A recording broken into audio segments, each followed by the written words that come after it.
Gone with the fodder who gathered to honor the patient.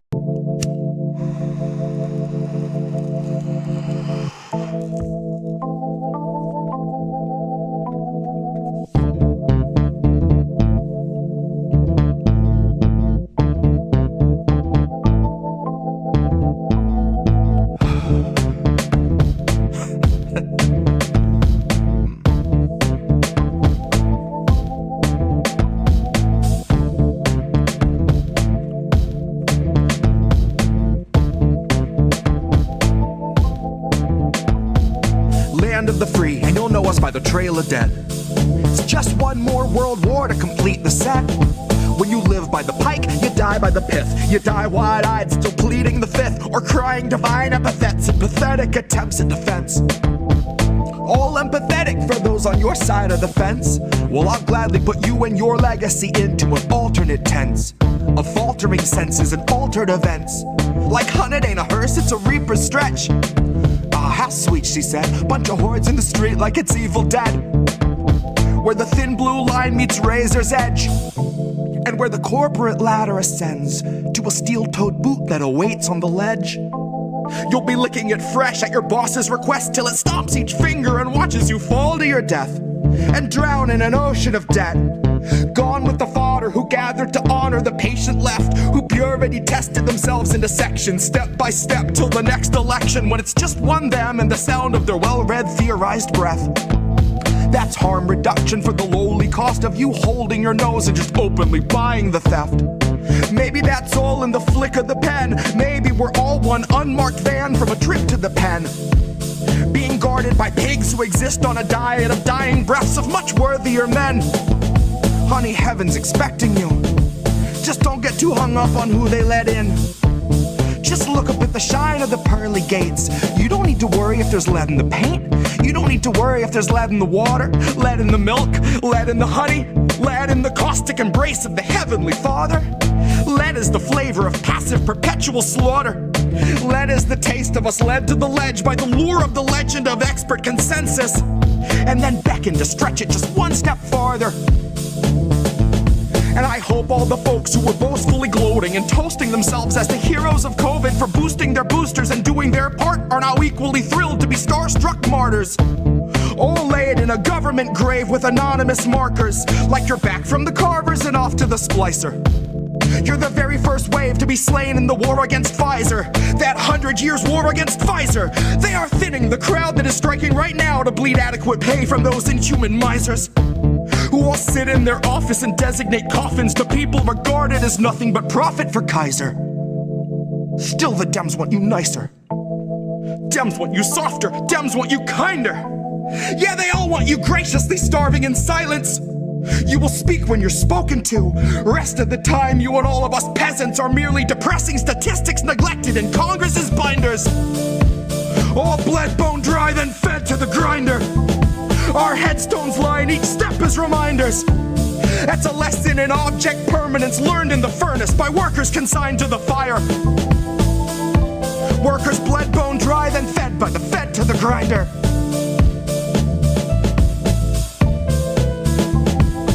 Fed by the fed to the grinder.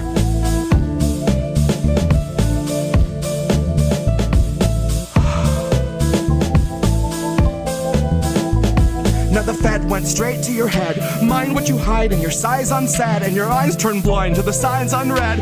Flag bright red, so you let it in bed. You let it inside and you'll see that it's fed. Never you mind that it grinds your wealth into bread for itself, then it bleeds you dry, then it dines on the dead. Now the fed went straight to your head. Mind what you hide and your size unsaid, and your eyes turn blind to the signs unread. Flag bright red, so you let it in bed. You let it inside and you'll see that it's fed. Never you mind that it grinds your wealth into bread for itself, then it bleeds you dry, then it dines on the dead. And the fed went straight to your head. Mind what you hide and your size unsaid, and your eyes turn blind to the signs unread. Flag bright red, so you let it in bed. You let it inside, you'll see that it's fed. Never you mind that it grinds your wealth into bread for itself, bleeds you dry, then dines on the dead. The fed pen went straight to your head. Mind what you hide and your size unsaid, and your eyes turn blind to the signs unread. Flag bright red, so you let it in bed. You'll let it inside and you'll see that it's fed. Never you mind that it grinds your wealth into bread for itself, then it bleeds you dry, then it dines on the dead. Here's where our leaders would see us all led. Here's where our leaders would see us all led. Here's where our leaders would see us all led. Here's where our leaders would see us all led. The pen went straight to your head. Mind what you hide and your size unsaid, and your eyes turn blind to the signs unread. Flag bright red, so you let it in bed. You let it inside, you'll see that it's fed. Never you'll mind that it grinds your wealth into bread for itself, then it bleeds you dry, then it dines on the dead. Pen went straight to your head. Mind what you hide and your size unsaid, and your eyes turn blind to the signs unread. Flag bright red, so you let it in bed. You let it inside, you'll see it, it's fed. Never you'll mind that it grinds your mind, that it grinds yourself, then it bleeds you dry, then it dines on the dead. Here's where our leaders would see us all led.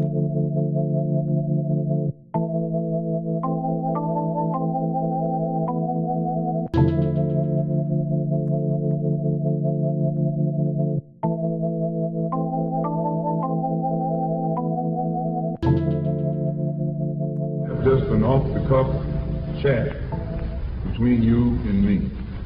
Us. We want to talk right down to earth in a language that everybody here can easily understand. Who are these people? It's us. We're these people. I love that intro. I love that intro so much. I'm here with a different co-host this time, Oz LaFave. Hey guys, thanks so much for having me on. Friend of the show, DJ Joe Nice. How are you, friend? What's good? And you hear Nick say this all the time. The United States is the most propagandized country in the world.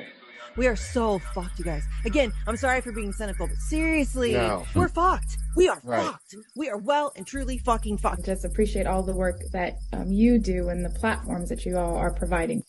Hey, you. Doing good. How are you guys doing? And as independent media, we have a responsibility to be, we don't hide our bias, obviously, but we must stay true to the facts. What's up, Pam? Cheers and salutations. Small if you got them. But I am here with a man that I've been waiting to talk to for the last couple of years, Nico House. As an educator, what I would suggest is that, first of all, podcasts like these are made. So you need to be an example for the people and for the future, knowing that your words can actually change the future. What do you feel? What would Kwame Ture feel we would have to do? Well, politics is every day of every minute. You have to be aware of what's going on. Not voting on one day, so the vote has never meant anything. So I'm not a Democrat. See, I would call that guy the Black Obama. No. The issues that we talk about, listen to us. As always, kids, labels are bad. Stay independent. Good night, fam. INN News. It is Wednesday, my dudes.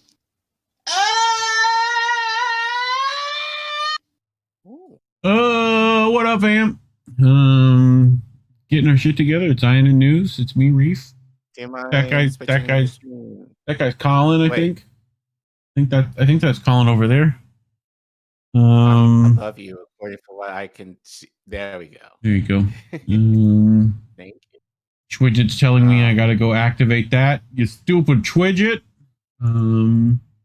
What up? INN News. It's us. You know who we are already. You can see our names underneath us. You all got eyes. Unless you're somehow vision impaired, and then I should tell you that that's Collin Radix-Carter, aka Care Bear, and me, Reef. But otherwise, same old stuff we do every week. Pinky, try to take over the world. How you doing, fam? You doing all right? People's minds we're trying to take over, but for the better we hope. Mm-hmm. Not necessarily to be dictators to your lives per se. Yeah. But to answer your question, yep. You know this. I've been kind of having a rough 2 weeks. Oh, me and you both. I mean, I'm running on fumes today. Our power went out all morning, and Reef is a very unhappy boy when air conditioning not working when sleeping. You know? Right. I get a blah. Yeah, it's just a reminder of. I think this is the kind of weeks. These last couple of weeks have just been a reminder to me of what and I talked to you about this off air before we went live, but just in regards to something else, but like what your North Star is, or what is the thing that is constant in your life that you choose to fight for. And that could be your family, that could be, fill in the blank of whatever that is. Yes, sir. Personally, and I think this week is just kind of having to force myself to remind myself of that in times when things don't go your way, or like when things are just a mess, having to kind of reflect and be like, why are you in this game? Like, why do you do the things that you do? What drives you? And having to remind myself of that, and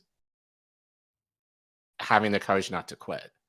I think that's been the toughest thing for me in terms of, I won't mention it here. Maybe like in another time I might mention it, what I've been kind of going through, kind of how it leads in more of the political realm potentially. Yep. But for now, I will say it's just a lot of bureaucracy shit has really been getting to me in just how I could tell you stories, One of these days I should get my mother on the podcast with you, and y'all can talk teacheries, Sure. She'd do that. I actually told her it would be good for, like, Shark Week comes up or whatever. You can break out the old shark slides, maybe a Sex in the Sea slide. She's got that. You want to do a Rumble After Dark marine biologies? Yeah, dude, it's fun stuff, dude. Sharks turn those things inside out. I'm just letting you know, it's weird down there, dude. It's weird. We're pretty vanilla up here on the land. They do some weird shit down in the ocean, dude. Most fish, it's orgies. That's their thing. So it's good times. But yeah, I mean, it's just for me how to continue going when things are shit. And and actually now I think it's kind of appropriate. Is this it's not our third anniversary yet, but it's coming close. When is it? Next week or something like next that? Week? We're 144. So yeah, but we can figure it out later. But I know it's this month. It's our third year anniversary of the show. I think just kind of in relation to this, just why do I keep doing this every week? And like I've complained, like just given how I came into the show, you asked me, I came in, I say kicking and screaming. You will say otherwise, I know. Yeah, it didn't take you that much. But I think, but I think even through this, just being like, how do I keep going in doing this 3 years later? Even in the midst of kind of what we've seen within the space, and then like just generally in the world and in the nation and personally and all that kind of stuff kind of gets in the way. And I'm gonna get a big neon sign right back here, and it's gonna say "Don't overthink shit." I'm gonna go right there, and I'm just gonna point to it occasionally. Don't overthink shit. I am stealing this from Kenny Beats, who also has that in his studio. He points that shit at fucking professional musicians, dude. Don't overthink that shit. Put that shit down there. It's fine. You'll be all right. Yeah. So but regardless, we're here. I'm here. You're here. We're here. We're very thankful to our community that you guys are here. You're here. You're queer. And we're not. How do those go? Something like that. Get used to it. Yeah. Deal with it. All that. Yeah. But yeah. So this is one of the reasons I hate wearing my glasses. They are always fucking dirty as fuck, and I can never keep them clean enough. I'm like bad about it. You need to get a spray for them. Yeah, I have it somewhere. I also have one of those things that's like, I actually really like it when you're traveling. It's not even the wipe. It's like the thing that like goes on both sides. You know what I'm talking about? That thing I like. I've got that somewhere. But I mean, they're not much. I just got a bit of little short-sighted. Like most of the time it's fine, you know. Actually I have like a focusing issue as well as ADHD. My eyes take a minute to like focus, you know? Right. Like to change from short-sighted to, you know, far-sighted to nearsighted. But, you know, essentially throwing some like lenses on apparently helps. So, but anyway, we read some stories. Yeah. So, bunch of stuff. What'd you bring? So the first one that we're going to cover tonight, I did not intend to make this a part of the regular rotation, but I was tired and I didn't want to talk about anything else, and we didn't want to talk about the State of the Union yesterday. Like, fuck no, you know us by now. I ain't watching that shit. Trump, you know, but I think this political theater in general. Right. But the first story is more of an update. So last week I talked about a documentary that has not had a U.S. Distributor, No Other Land. But what we reported on that it's been getting Oscar buzz, despite of not many people in the States seeing it. Well, totally forgot that the Oscars were on Sunday. Yeah. And I had a friend who had to remind me of that Sunday afternoon when I was hanging out with him. But it seems that they won the Oscar for Best Documentary.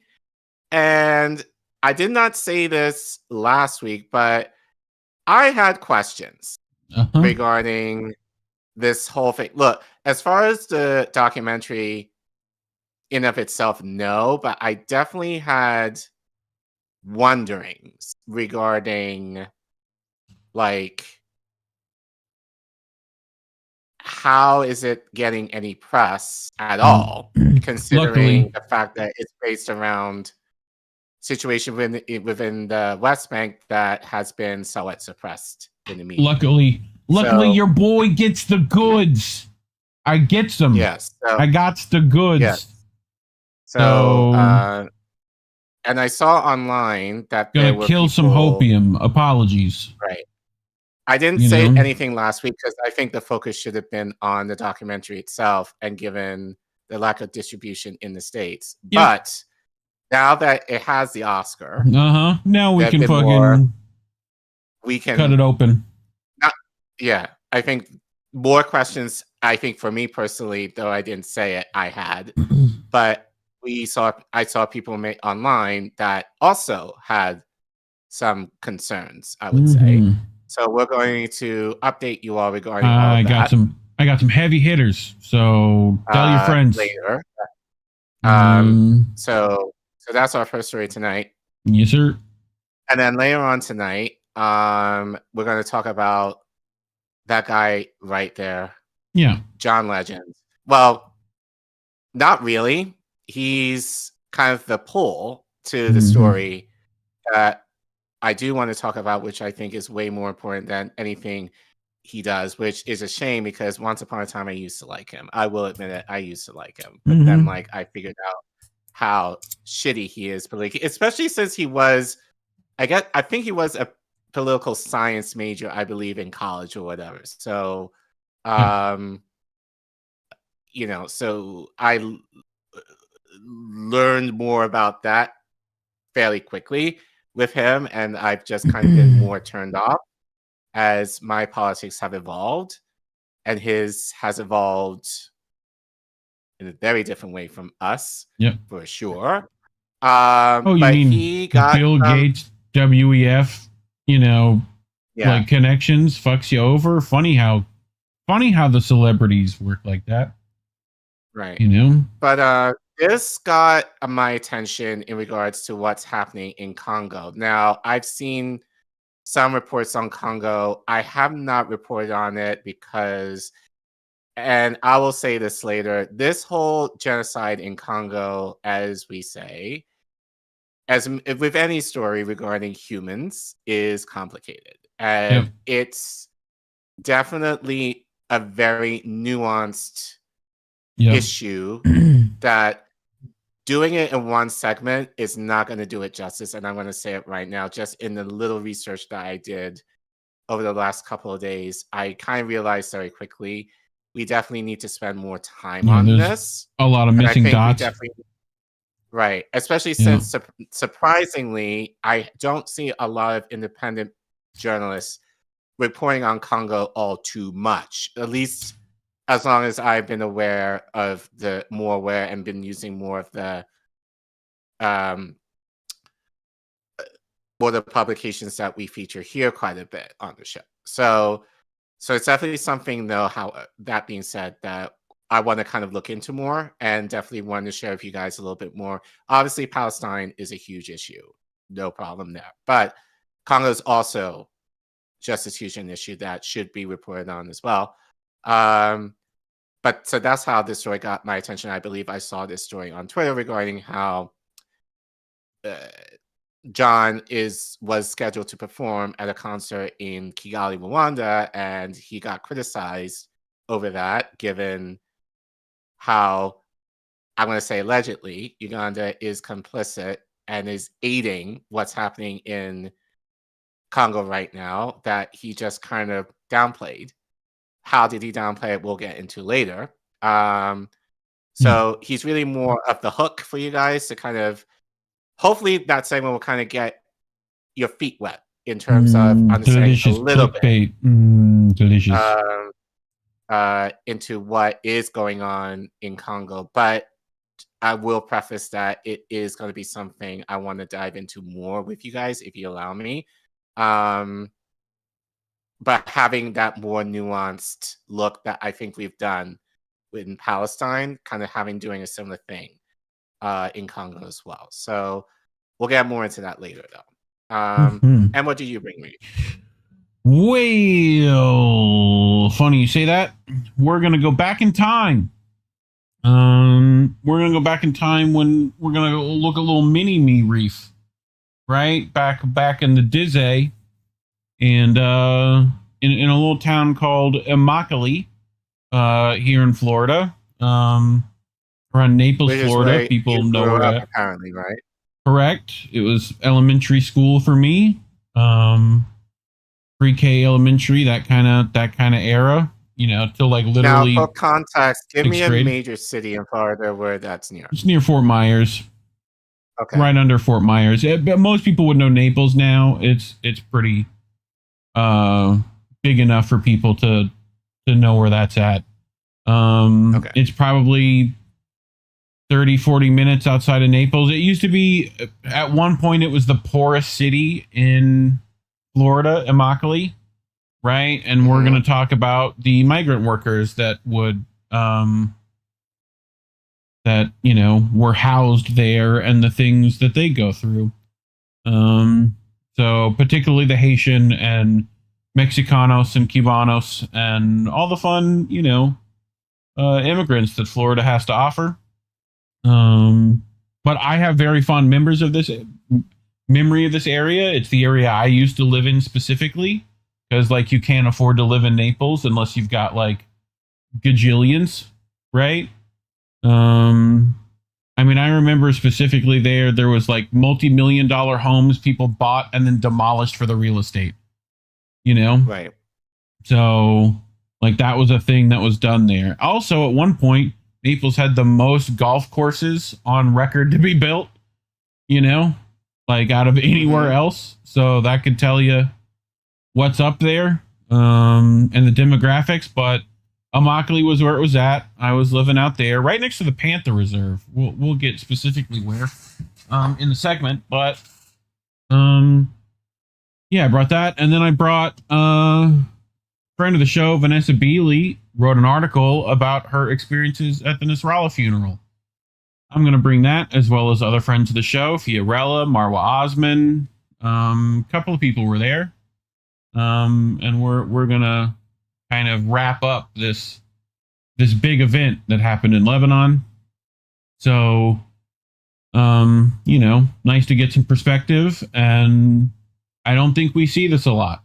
So there's not really, we don't have parallels of a leader like that here in this country. So I think you will find it surprising when the people actually have one of those that they like, what can happen. So we'll get into that. But that's what I brought. So Okay. if you're ready to get into stuff, you know. Yeah. But before we do that, as you guys know, and we say this every week. Yeah, y'all know the drill. YouTube hates us. YouTube. So this is more for the people who are new. If in case you are new, if you are new, welcome. We're glad you're here. Yep. But regardless, YouTube hates us so much that they demonetized us and do not feature our content. They basically put us in the bowels of death on their algorithm. So we do not get a lot of views on most of our content. So the only way that we're able to make ourselves viable is through viewers like you. If I'm going to speak like a PBS commercial. In PBS. So the way you can help us financially, because we don't have a system where we get super chats anymore, is if you scan the QR code, if you have your smartphone on your computer, you can scan that. Yep. Or you can go to that Ko-fi link that you see at the bottom of your screen there. If you are in our YouTube chat, if you forget the link, you can type in !donate, all one word. The link will pop up. It will take you to the Ko-fi link, and you can give right there and there. So anything you can give to us can be as low as $1. We'll definitely appreciate. And just to be transparent with what we are going to use the money for, basically right now is to pay for the programming and all the tech that you guys see, like making thumbnails, like paying for Restream, like the subscriptions that we use collectively in the network. So basically the things that we need in order for us to give you the content that you're seeing, we have to pay for more often than not out of pocket. So to help us recoup some of those costs, you know, we really appreciate if you guys can help us with that so that we're not digging into our pockets too deep every year or every month to do a lot of the stuff that we do for you guys. And then any extra money that we have, we want to support getting tech equipment for our colleagues in the network to use to better their content as well. So we just want to be completely transparent with that. Hopefully, we hope that if we get more money, well, I'm sure we will down the road, we'll be able to do more things, you know, in terms of in communities and such like that. We're not at that point yet, though. But that being said, here's this beautiful list of people who have donated to us at any point in the last 3 years that INN News has been in existence. So we really appreciate you guys for any support you can given us. If you don't want to give via Ko-fi, you can give via Cash App or PayPal or Substack. And all those links will be in our description in case you don't want to go through Ko-fi. So as we say, let me know if you give me on Cash App during the show. You know, if you want to put that in the comments, that would be appreciated. We're working on a way to get that to like show up on stream. Right. But until then, yes, just let us know. Be honest. Don't tell me you gave $1 million when you didn't. I'll be mad at you. Right? Don't make me mad. Not good. You won't like me when I'm mad. But anyways, as we say every week, we know money is tight for many of you. So please take care of yourselves, your neighbors, your community, your families first. Take care of your own personal needs before you give to us. That being said, if you have anything extra you would like to give to us, we would more than appreciate it. If finances are tight, if finances are tight either way, the best thing you can do, and probably the best thing that you guys can do for us is like, share, subscribe to our content. Check if you're on YouTube, check to make sure you are subscribed, because YouTube tends to unsubscribe folks. So make sure you check. And yeah, continue loving us and supporting us. And we really appreciate you guys for being with us. So yeah, thank you so much. And thank you guys so much again. We're coming up on 3 years for supporting us these last 3 years in helping us grow to where we're at right now. So we love you and thank you. All right. Let's do this. Leroy. All right. So, I mean, you want me to take it? You can begin. I don't care. I could start it and then take over. Cool. Since you did most of the work on this, I think I'm down. You can definitely go off. So, yes, sir. As we said last week, there is a documentary. And by the way, if you want to see this documentary, it's on limited release. More likely, I guess, if you live near a major city, you might be able to see it. So check online to see if you can see No Other Land. But we reported on it last week regarding how this is a documentary that talks about the settler movement in the West Bank. It's been getting a lot of Oscar buzz. But it didn't have, or still doesn't have, as far as I know, a US distributor. So obviously distributors are important in terms of marketing, but promotion for movies in general. So the fact that it was getting this press, but no one really has seen it, was kind of questionable. So, however, that being said, on Sunday was the Oscars, it won. So, but since then, and probably before, but more so during and post, people had some questions. I had some questions too. I didn't say them last week, but I'm glad I decided to wait because there definitely have been some things that have popped off regarding one director in particular, and some of the statements that he said at their speech during the Oscars that I think rubbed some people, and myself included, the wrong way, or at least it kind of gave him a side eye. So we're going to go into those tweets on social media in a minute. But if you didn't watch the Oscars, so let's hear the speech first. So as we said, this was during the Oscars. So this is what happened. This was their acceptance speech when the directorial team, when the documentary won and the directorial team came up to receive the award. So you can go ahead. And the Oscar goes to No Other Land. This is the first Oscar and nomination for Basel Adra, Rachel Shore, Hamdan Bilal, and Yuval Abraham. Remember that name. Thank you to the Academy for the award. It's such a big honor for the four of us and everybody supported us for this documentary. About 2 months ago, I became a father, and my hope to my daughter that she will not have to live the same life I'm living now, always fearing settlers' violence, home demolitions, and forest spill displacements that my community, Masafriyatta, is living and facing every day under the Israeli occupation. No other land reflect the harsh reality that we have been enduring for decades and still persist, as we call on the world to take serious actions to stop the injustice and to stop the ethnic cleansing of Palestinian people.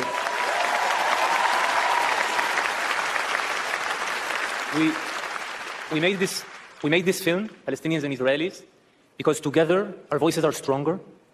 We see each other. The atrocious destruction of Gaza and its people, which must end. The Israeli hostages, brutally taken in the crime of October 7th, which must be freed. When I look at Basel, I see my brother, but we are unequal. We live in a regime where I am free, under civilian law, and Basel is under military laws that destroy his life and he cannot control. There is a different path, a political solution, without ethnic supremacy, with national rights for both of our people. And I have to say, as I hear, the foreign policy in this country is helping to block this path. And, you know, why? Can't you see that we are intertwined? That my people can be truly safe if Basel's people are truly free and safe? There is another way. It's not too late. for life, for the living. There is no other way. Thank you. Rachel Shore, Hamdan Balal, Sigal Yehuda, Close Up Initiative, Ani Fabini, thank you. Okay, so just to clarify, so this guy is a Palestinian. The other guy that spoke last is Israeli. Abraham is Israeli. So I know you have shit to say, so I'll let you go first. I mean, I'm gonna let other people speak for me. I know how to do this. I'm gonna let the smarter people in the room do shit, dog. You know me. All right. So go ahead. Go on. Yes, sir. And Well, I definitely have some thoughts I want to share during this. So let's start with friend of the show, Zay Squirrel, who made this lovely thread for everyone. In fact, I'm nice. If you go on that doobly-doo, this thread is there. See links like this? You can click those links at the thread in the description below. See that? See that content? I'm doing good, Care Bear. I got this shit together. All right? So, first of all, Yuval Abraham repeatedly spread the genocidal atrocity propaganda rape hoax. First and foremost, said Hamas must be destroyed, which is a call for genocide in Gaza, lied about Hamas being responsible for the lack of peace and called them, quote, Islamist supremacists who want to subjugate and kill all Jews, even though they have repeatedly called for a diplomatic resolution which Israel has blocked and have said their struggle is with Zionism, not Jews. And he works for the liberal Zionist 972 magazine, which is co-founded by Lisa Goldman, who lied that she personally saw non-existent photos of beheaded babies to mainstream the genocidal lie among Western liberals and progressives. We'll get to that article in a bit. That's why they gave him the Oscar, in case you were wondering, and that's why he hijacked the moment to whine about the Israeli rape soldier prisoners in Gaza, grotesquely equating them with the countless Palestinian hostages. Palestinian lives can only be valued by the Western media class when filtered through the genocidal liberal Zionist lens as embodied by Yuval Abrahams, and that is why they exist. But wait, there's more. Actually, before you go on, that's what I had a wondering about. Like, and again, I didn't say this last week, but when I found out that this was co-directed by a Palestinian and Israeli, it was kind of like, Well, why? It's getting positive Oscar buzz. Why? Because I would imagine if it were a Palestinian director only, it probably more than likely, if not definitely, would not get any buzz at all. So, so I think I felt like, so I had a wondering about that, but I kind of let it go at least last week. I just kind of wanted to wait and see. So, but then here's Yuval Abraham, right? The highlighted text in yellow. The women taken captive are likely facing rape, abuse, and torture based on testimonies from released hostages. Hundreds of Palestinians taken captive from their homes, many of them civilians. These are all just things that he's put out here, this other director. Silence from those who spent months casting doubt on Israeli testimonies of rape, while also rejecting Hamas fundamentalist visions of Palestinian Islamist supremacy, right? Here it is in the AP, right? A top Hamas political official told the AP the Islamist militant group was willing to agree to a truce of 5 years. This is just her kind of stating that that's fuck shit. Right. So The Intercept, of course, which stop using them. Thank you very much. All the times Israel has rejected peace with Palestinians, right? I mean, there's about 8 other articles you could have chose, Squirrel, to do this. I could have pointed you to some Mint Press ones, or, you know, like there's a few out there, you know, not whatever. But like, again, this is, you know, I have the thread in the description below if people want to go read through this specifically. But she continues. On October 10th, Lisa Goldman, contributing editor at New Lines magazine, again, she's connected to this 972, right? Made a post which reached at least 500,000 people, saying she personally saw with her own eyes beheaded babies. No such photo exists. Right. She intentionally spread genocidal atrocity, right? You know, So again, Hamas posted photos and videos. They're on Telegram. No, they didn't, because these are ISIS tactics, the Israeli Secret Intelligence Service tactics. Beheaded babies and burned corpses. Yes, I saw the photos. No, the fuck you didn't. Moving on. So this is the good stuff. The great Mohammed Al-Kurd said it perfectly, and this is from Perfect Victims, right? His book.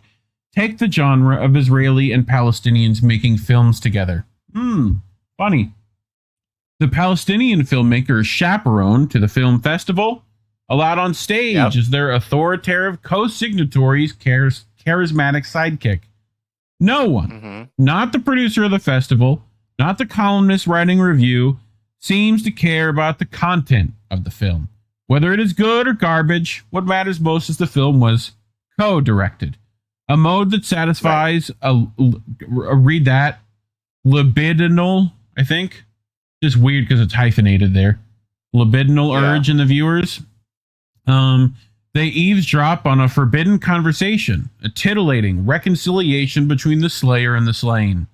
Discussions about the film, reviews, the way it is promoted, and our excited elevator pitches to one another all became masturbatory, reducing the film to the fact that it was collaboration between an Israeli and a Palestinian, which is exactly what we're seeing with this film, correct?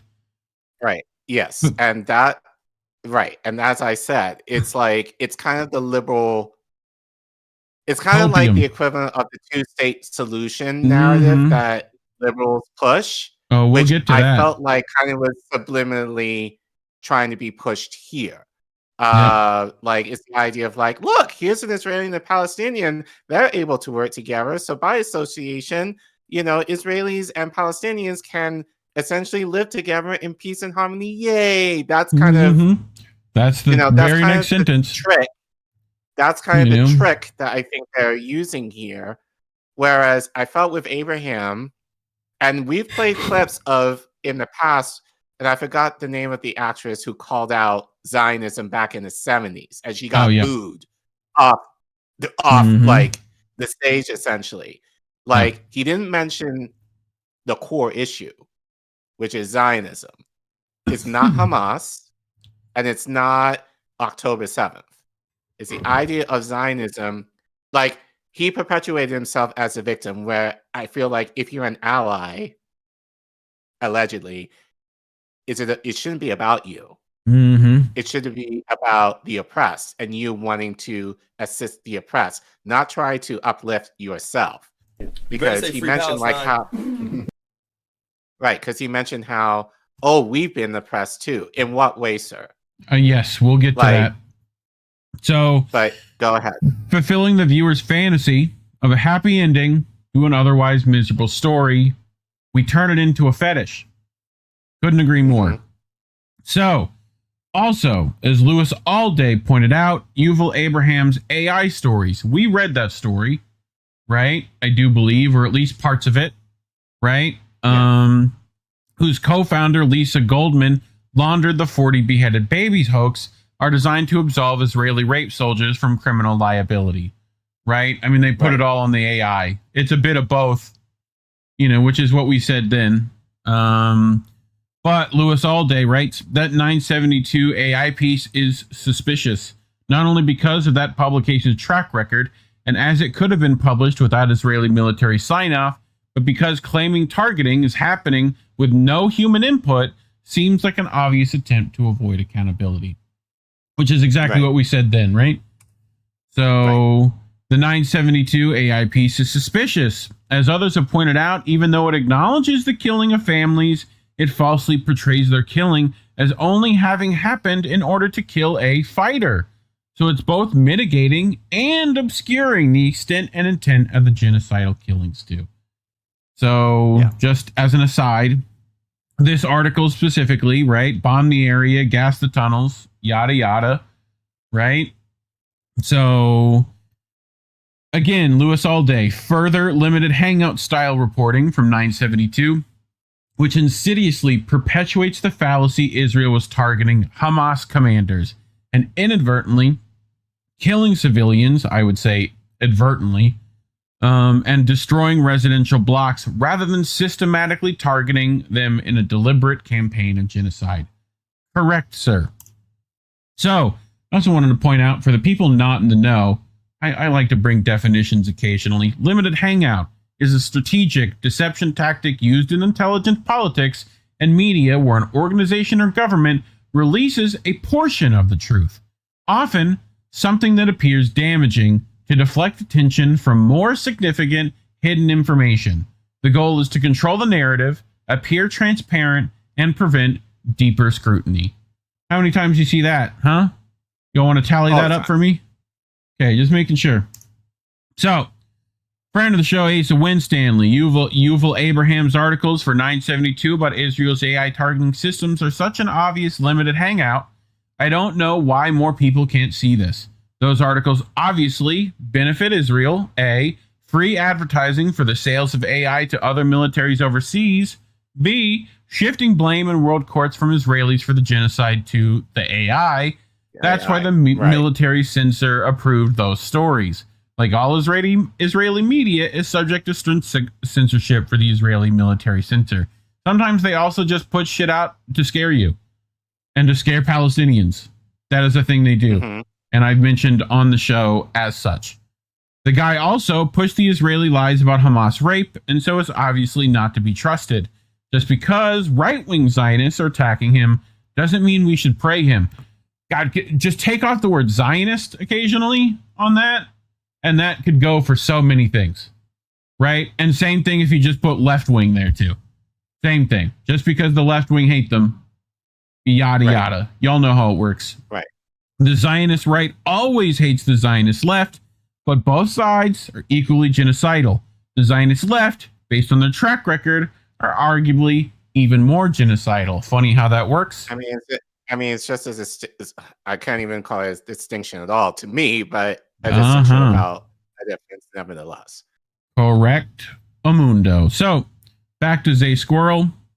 Just recently, Hamas again offered to lay down its arms, and it has done repeatedly for decades, yet the Israeli death cult continues its genocide. But Yuval Abraham says Hamas are evil, monstrous Jew haters who must be eradicated because he's a Zionist liar. So, any questions? No, I think shout out to Zay Squirrel who brought this up, but that she kind of confirmed some of my suspicions. Yep. Regarding this documentary. Now, I won't tell anybody, does it take away from the story, however? No. Should people see it? Maybe. I might still see it. But understand that, and I know you're going to get into this in a minute, I had to wonder why, again, this was getting, I didn't hear of this movie until prior to last week. But already, within the week, we saw, especially when it won the Oscar, we saw people in our space, more people were talking about it. I think I would argue we were probably the only place that we were talking about this documentary initially. But even then, it was just kind of why is this documentary getting any press at all, given the content? Given that mainstream media has been doing it, especially given the West Bank that you hear nothing about. So why is it getting an Oscar? Now, granted, I don't want the Oscars. A lot of these movies that win, I haven't heard of before, but we've talked extensively given how anything, especially given the West Bank, has been violently suppressed in the media. So why? Works. Right. So why is it? And this is why. It's the cover of, being as I still said, a fairy tale of Palestinian and Israeli working together to make this great documentary about the implications, what's happening in the West Bank. And this is such a good thing when the Israeli director is still spouting up a lot of the Zionist points that we kind of called out. But then, I also feel like the Palestinian, as she said, is basically the prop. To kind of give cover to him. As I said, this story is really about the Palestinians, not Israelis. So, if anything, I would argue he should have been, not to say that Abraham shouldn't have spoken, but if you're going to speak, you're the ally here. Like, let the oppressed do more of the talking, not you, because this isn't about you. So, and it makes me wonder why this documentary was even made in the first place. So, given to Abraham's views, which have since been posted on. Yeah.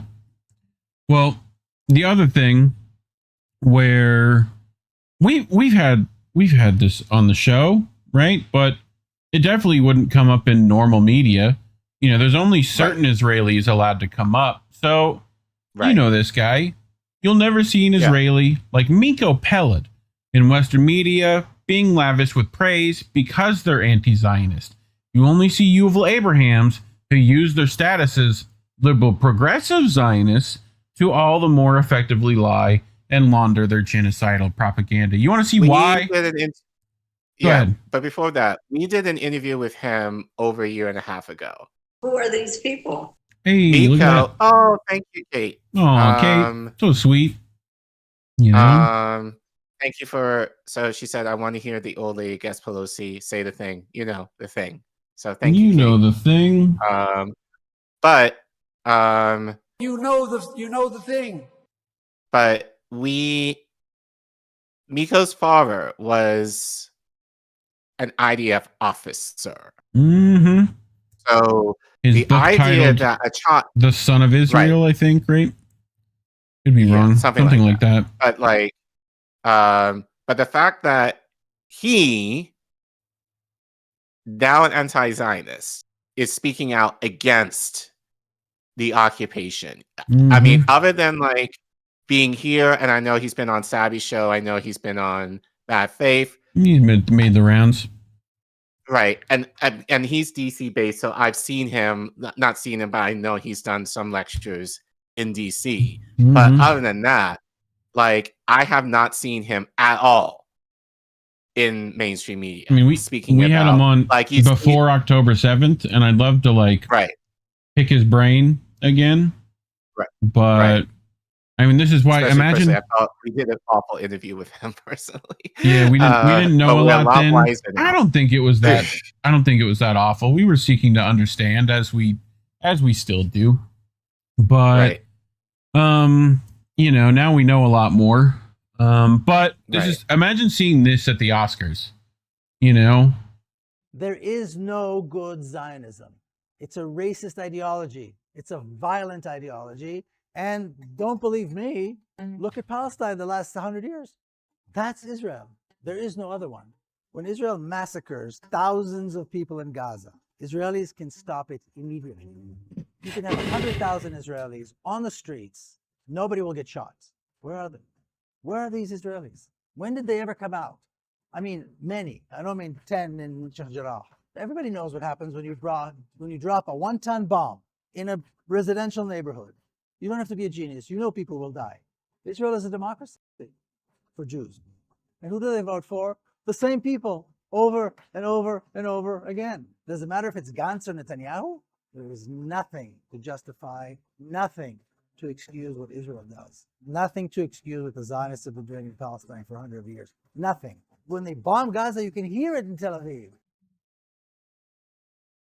correct. Right. So, just as an aside, I felt like that was useful to bring. Let's keep going. So, again, Yuval Abraham, liberal Zionist, we need to reject Hamas's fundamentalist vision of Palestinian Islamist supremacy. Again, you heard me speak on that quote earlier, right? This is a squirrel saying here is Sheikh Ahmad Yassin, the founder of Hamas, and its most revered leader, saying they don't hate Jews and in fact love them and only fight to get their basic rights. So, right. Also, not all Palestinians are Muslims. Yep. So, you know, so just to make that perfectly clear. So, correct. Palestine is a nation, well, occupied nation, but a nation nonetheless. So, friend of the show, Palestinian Jews as well as Christians. Fiorella, anyone who thinks the Oscars aren't full of Zionism and certain agendas to promote is severely unserious. Everything they award is narrative management. Palestinian stories are only valued if a Jewish person deems it. Of course, many Westerners are eager to clap for feel-good Zionism. Right. Yeah, where's the lie? Right. One of y'all tell me. You know, right. Hayat. I mean, we talked about that regarding Kendrick Lamar. Abso-fucking-lutely. Super Bowl set. Same shit. So. Yep. Hayat, happy it won an Oscar. It's odd, though, that when it comes to Israelis showing compassion, it's always in the context of, we're both suffered. It's Palestinians who bear ultimate the cost of displacement, death, and genocide. You admit you're not equal, but are equal in suffering. Odd. Right. What does the settler-occupier face that's anywhere close to what the colonized experience? I'll wait. I'll fucking wait. Right. You had a few hundred hostages taken. Mm-hmm. Like, Palestinians have had, I would argue at this point, and I'm not including October 7th, thousands upon thousands of people who have been tortured, maimed, killed previous to turn of the century in the name of land occupation. Mm-hmm. So I'm sorry. Like, your suffering does not justify at all the suffering that the Palestinians have gone through for well over a century. Yep. I agree. So, Susan Al-Buhawa, no other land could have easily been produced by Basil Arda alone. It was exactly his life, after all, and his footage, his family, his land, his story, but all we know that none, except us, would have given it the time of day or believed it if they did. So the liberal Zionist co-agent comes along to give voice to the voiceless, as liberals like to say. The liberal Zionist, who peddled the rape hope for months, who couldn't say the word genocide, then equates the wholesale slaughter of 500,000 Palestinians with Hamas's singular military operation to capture Israelis in order to get their own hostages back. The liberal hops on the back of the Palestinian pain and rides that wave as he makes a name for himself. And money. He is the confident one speaking before an audience, while Basil, dignified and strong, is nervous because state systems of supremacy produce internal, intangible, personal realities, just as they produce material disparities. Basil and his family were generous and welcoming of Yuval, but Yuval has a long way to go before he is worthy of them. There can be no place in the world for Zionism anymore, liberal or otherwise. My heartfelt congratulations to Basil and his family. Yes. But wait, there's more. Jeremy Lafredo, No Other Land, just won documentary at the Oscars. After October 7th, the co-director of the film, Basil Adra, welcomed me to his West Bank home in Masfor Yatta.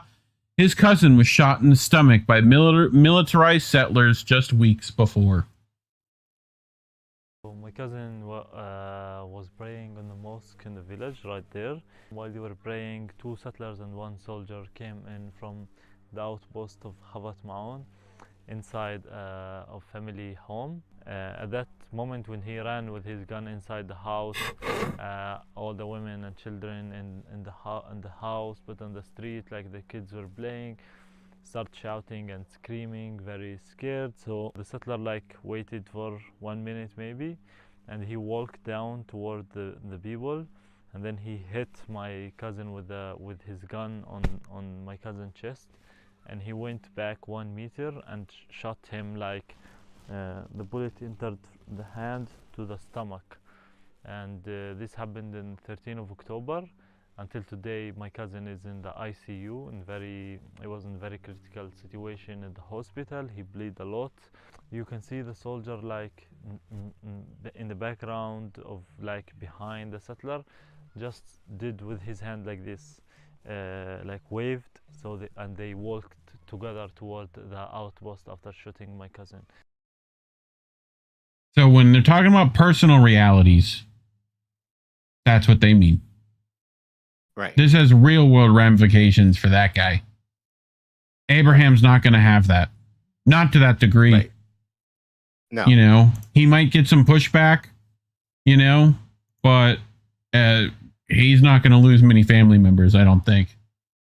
So, I hope not. Anyway, Susan Albuhawa continues, if you want to understand, watch this documentary, now free on YouTube. It's an excellent historic and contemporary primer for those who are still confused, and it's produced by a Palestinian and a Lebanese. It also definitely shows our unapologetic support for the resistance wherever they are. I have that linked in the description below. It's called The Last Sky. It's an hour long. You're welcome to go watch it after this. In fact, if you hold Control and click, you can open that in a new tab. If you hold press on mobile, you can do that. And you can watch that later. Add it to watch later, whatever. Let me know how it goes. Let me know what you think in the comment section below. She continues, some people are misunderstanding this post, thinking I am implying that it is a normalization project. I do not think that at all. Maybe. Basil is not a normalizer. He's a brilliant man who has lived in an impossible situation and is doing everything he can to protect his family, to hold on to his land, and create a better future for his children. His kindness and generosity extends even to Israelis who show solidarity. My post was a commentary on liberal Zionism and on the ways in which Western audiences cannot accept our stories unless they are legitimized somehow by Israelis. I also do not think Yuval is a bad person, but I do think he has a long way to go before he is deserving of that friendship and of the marginality shown to him by Palestinians. Underneath, I have to wonder. Yeah, I have to wonder, how did they come connected with this anyway? That's the thing that I was wondering about. Like, I think it's somewhat more common. I think 5 Cameras was also co-directed. I think that just happens. Like, I don't think you're getting a lot of stuff out of Israel without someone helping you do it. Right. Not that that's not possible, you know, but I think it's a more difficult, and it's especially more difficult to get it on an Oscar stage for sure. That's not happening without, you know, being someone watching over it. So, P.S. Susan, stop being apologetic. If people can't handle what you say, they aren't your allies. Agreed. I'm with you. So, bit more. Every time this is from Samar Kular. Every time Palestinians express their dissatisfaction at ceremonial wins that produce no tangible change, there's always a group of well-meaning allies who get extremely angry that we are not content with the crumbs this world has to offer. It happens whenever an op-ed about Palestine written by a POC comes out in the New York Times, or when an Arab author wins a prize from Penn, or when a liberal Israeli comes to a college campus to tell us about their own oppression. It happens when books written by people who have benefited from our subjugation hit #1, and indeed when an Israeli-Palestinian documentary wins an Oscar. I'm not interested in debating the merit of the film, how well it was shot, its critical acclaim. Many of you are missing the point. We do not need, and many of us do not want, our oppressors to validate our stories. In the same way, we do not need a liberal Zionist like Yuval to get on a stage and speak over us. We do not need a Haaretz or New York Times journalist to break an investigation about the lived experiences of Palestinians that they have been yelling about for decades. This is a form of theater, a spectacle, and a lot of us are growing tired of it. So, I'm with you. So, and yet, it was... I got it. And yet, if we verbalize this, we are told that we are being unreasonable, unfair, inflammatory, unforgiving, too harsh. We are asked, did you even read, watch, visit, blank? An insulting question to begin with. We do not need to view these things to understand the premise of it is problematic. And if we say yes, the follow-up is almost always a variation of, this is just pushing people away from the pro-Palestinian cause. And, of course, who do you think this is helping? We've got to get credit where credit is due, Collin. But what some of you fail to understand is that this is not about how other people feel. This is about our dignity and our refusal to keep accepting the bare fucking minimum. Many of you have become way too comfortable telling Palestinians how we should feel and about our own oppressors. What makes people comfortable enough to send us these patronizing messages? Do you even hear yourselves? Do you not read back your replies and think perhaps it's time for me to sit, observe, and listen? As Kendrick once said, sit down, be humble. If I remember correct. So you're correct. Yeah, you know, instead of speaking over the very people I claim to support, liberal Zionism has become so pervasive in arts and culture, and it becomes clearer every day. Solidarity our allies show is, for the most part, conditional. Right. We are tired. We're tired. But I'm tired. My body weary. We do not want awards or shout-outs from the same establishments that manufacture consent to kill us. That part. Yes. That part. Uh-huh. We that part. Just want liberation. Please stop telling us to be content with what we've got and to just let people be happy. We are not spectacles for your enjoyment. We've tried to appeal to the elite for decades, and it hasn't gotten us very far. As always, this will make me the never satisfied, always angry Palestinian, and so fucking be it. Or the always angry, you can fill in any oppressed people here. Anyone. So that was probably the best tweet you read. You don't understand. I ain't scared of you motherfuckers. Fucking tired of this shit. David Miller at Tracking Power, another heavy hitter. Spot on. Liberation is a material task whose progress must be judged by material standards. Particularly, how many colonialists are expelled from the Levant? Palestine and the Levant will not be liberated by schmaltzy pats on the back from Zionists. Basil Adra has done important work. He has been subject to an absurd process by which he had to work with one of the squatters colonizing Palestine to get his family story out. That is our shame. We must render the system which puts Palestinians in such positions of vulnerability obsolete. That Palestinian culture production is mediated or instrumentalized by Zionists is our responsibility. We must make it impossible. Correct, sir. Mara Osman. So you collaborate with an Israeli on a film that promotes equal rights for your people as a solution on your own land that was stolen. As your people is barely surviving under an occupation the world witnessed committing genocide in real time. Then you win an Oscar for it. And now you take issue with being called a normalizer. Fair enough. The term doesn't quite capture it. You're a traitor, says Mara Osman. So, Alan Mizrahi. One last note. No other land. The very political angle, which may also explain why it won an Oscar. Israel actively works in many overt and covert ways to advance its fake image as a vibrant democracy. After all, it's defending minorities in the Middle East so admirably, right?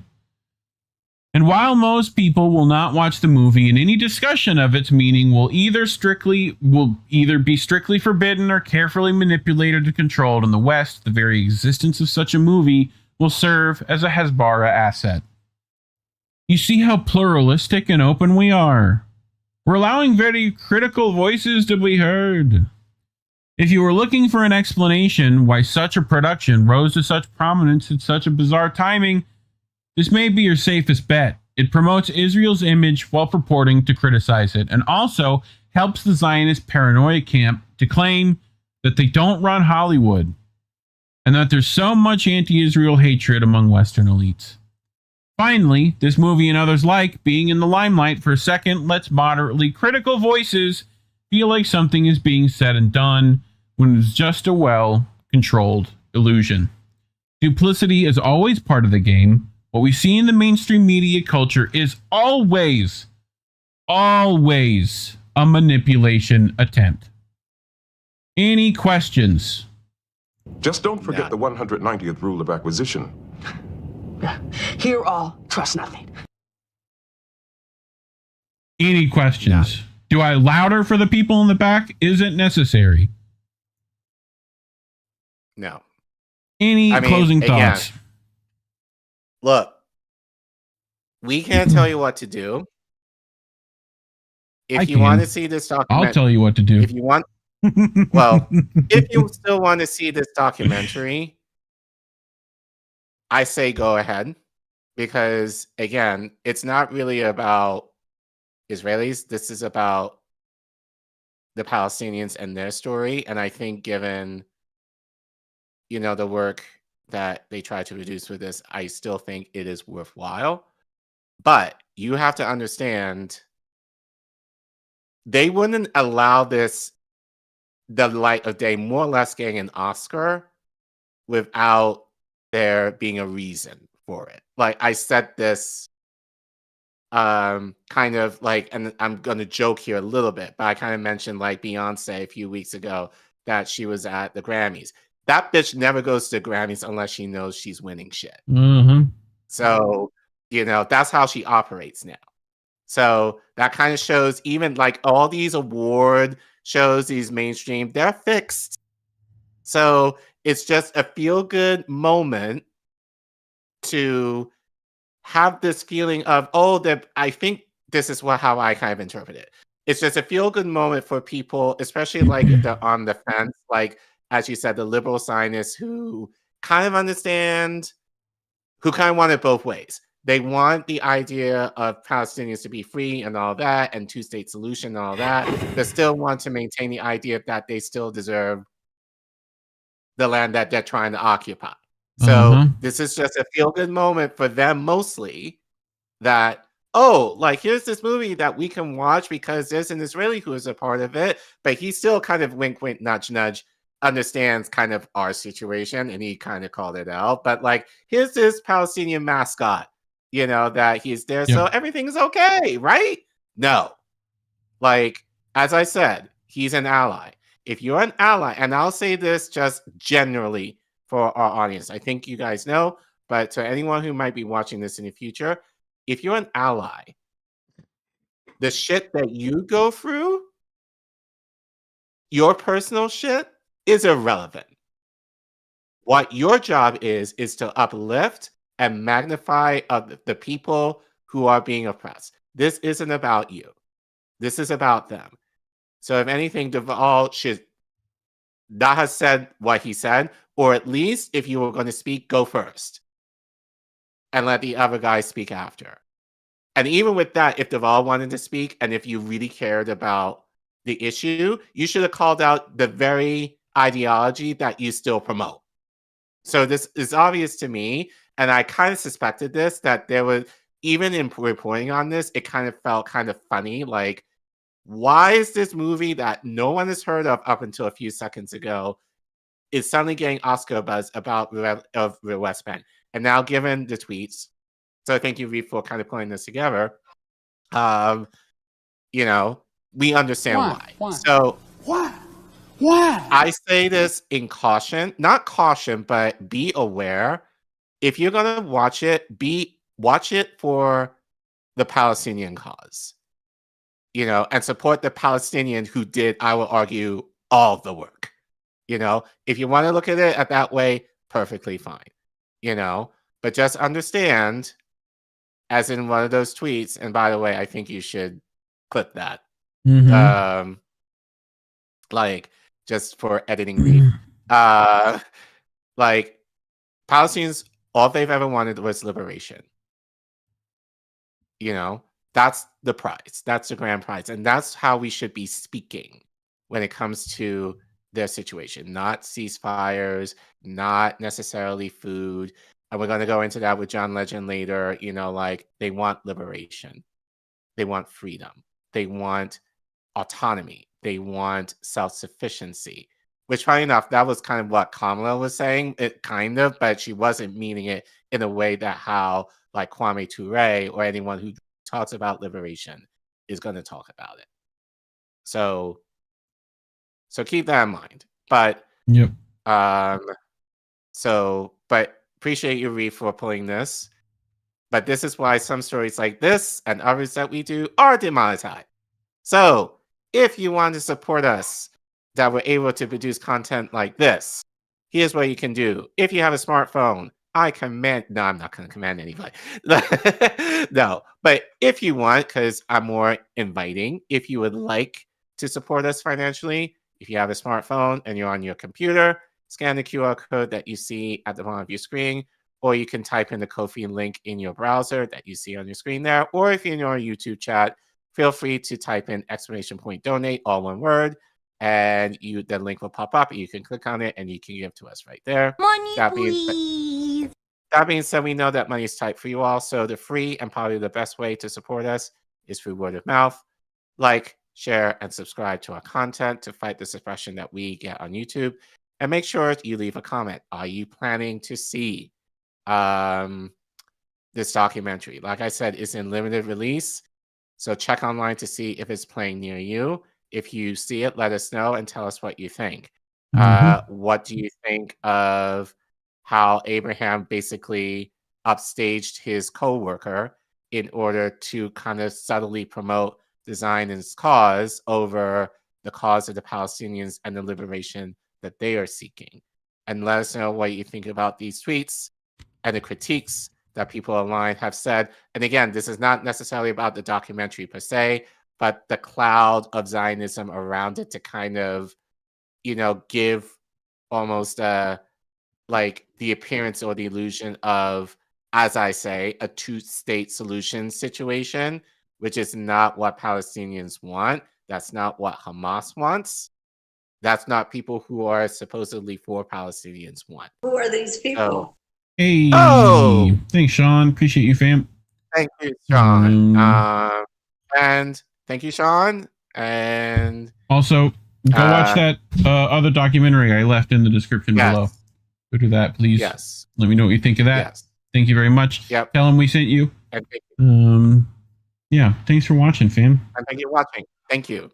Yeah. All right. To the chat, Boy Wonder. Yes. There were a couple that I did see. Yes, sir. I saw playing in 20. No other land found 0 distributors, but they're playing in 24 plus countries, though.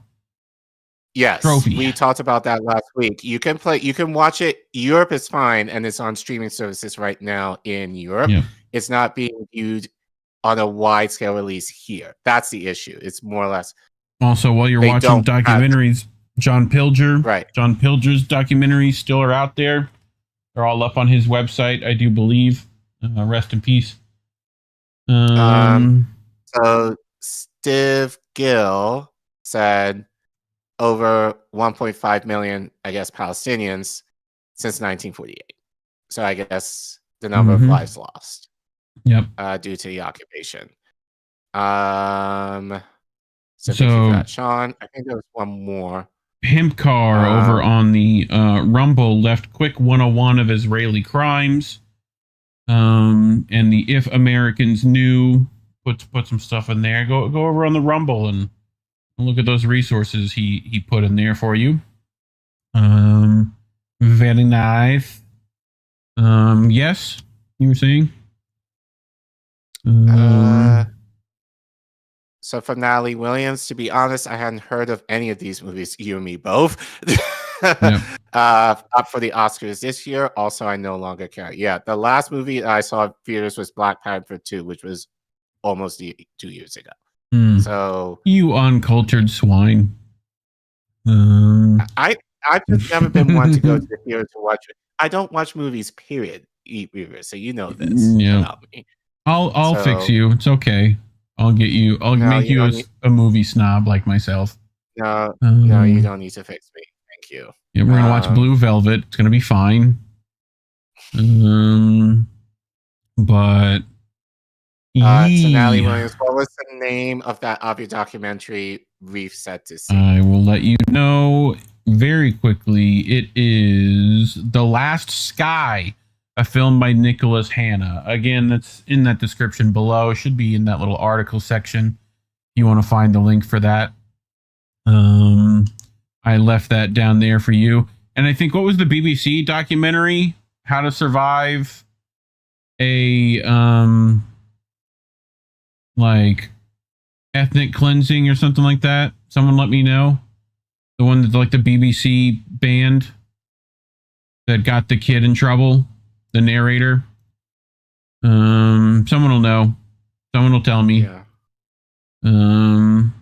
How to survive something. How to survive an ethnic cleansing or something along those lines. Someone will let me know. But yeah, last guy, thanks. Occupation 101 is a good movie, says Hempcar. Narrated by John Waters. Interesting. You ever seen John Waters' stuff? See, this is why being a movie snob helps. No. Yeah, John Waters. Oh, wait, John Waters? Yeah, like the John Waters, not Roger Waters, John Waters. No. Yeah. Like of Divine fame. Yes. Yeah. Interesting stuff from him. No, I thought you said. I was thinking Roger Waters for a second. Yeah, you got me. But yeah, I've seen it. Hopefully, Hempcar didn't get it confused. Can be. Yeah, I mean, if you're watching Hairspray. Classic. Yeah. That's what I know him for, obviously for Hairspray. But yeah. Yeah. I like. What was the one? Like one of his first ones I always liked, where it's like Crybaby, Mastermind Hour, also is John Waters. Very good film. What was the first one he did where Divine plays like the worst person in town, and they have like a whole competition, where it's like they eat babies and all that stuff, I forget, they're truly trash or something like that. Very good. Is it Female Trouble? Maybe. Might be Pink Flamingos that I'm thinking Flamingos, of. I think, yeah. Bad Cookie's eyes wide shut. I don't think that's fucking John Waters, homie, but that'd be a much different film if John Waters made that shit, dude. No. Freaks, Mastermind Hour, that's probably it too. Oh. All those John Waters ones kind of blend a little bit, his early shit. But I think he also did the documentary on that early like Queen competition that ended up like starting the riots. I think he was part and parcel with that, where it was like the first black queen won and it caused a whole thing. I don't know. Don't y'all know y'all's gays' histories? I don't know. John Waters, big part of it, I do believe. He up there. Hempcar said Roger Waters. Yeah, I figured. I would have loved John Waters doing a Palestinian documentary. That would have been fun as shit. But he would have found the most interesting Palestinians to do. Sure. Anyway, I figured it was Roger Waters, Hempcar. But yeah, Occupied 101. And if someone could go find the John Pilger website and link that in the chat for people too, because his documentary is on there, would be greatly appreciated. Thank you. Pink Flamingos, modern classic, released in 1972. Yeah, I think what we'll do, and remind me of this when you clip it, and then when we post this, like all the documentaries that we mentioned, we can link in the description. Yes, sir. In the clip, so that you got it. So people can just go to it if you want to see that. But like we said, if you want to watch No Other Land, I still think it's still worth watching.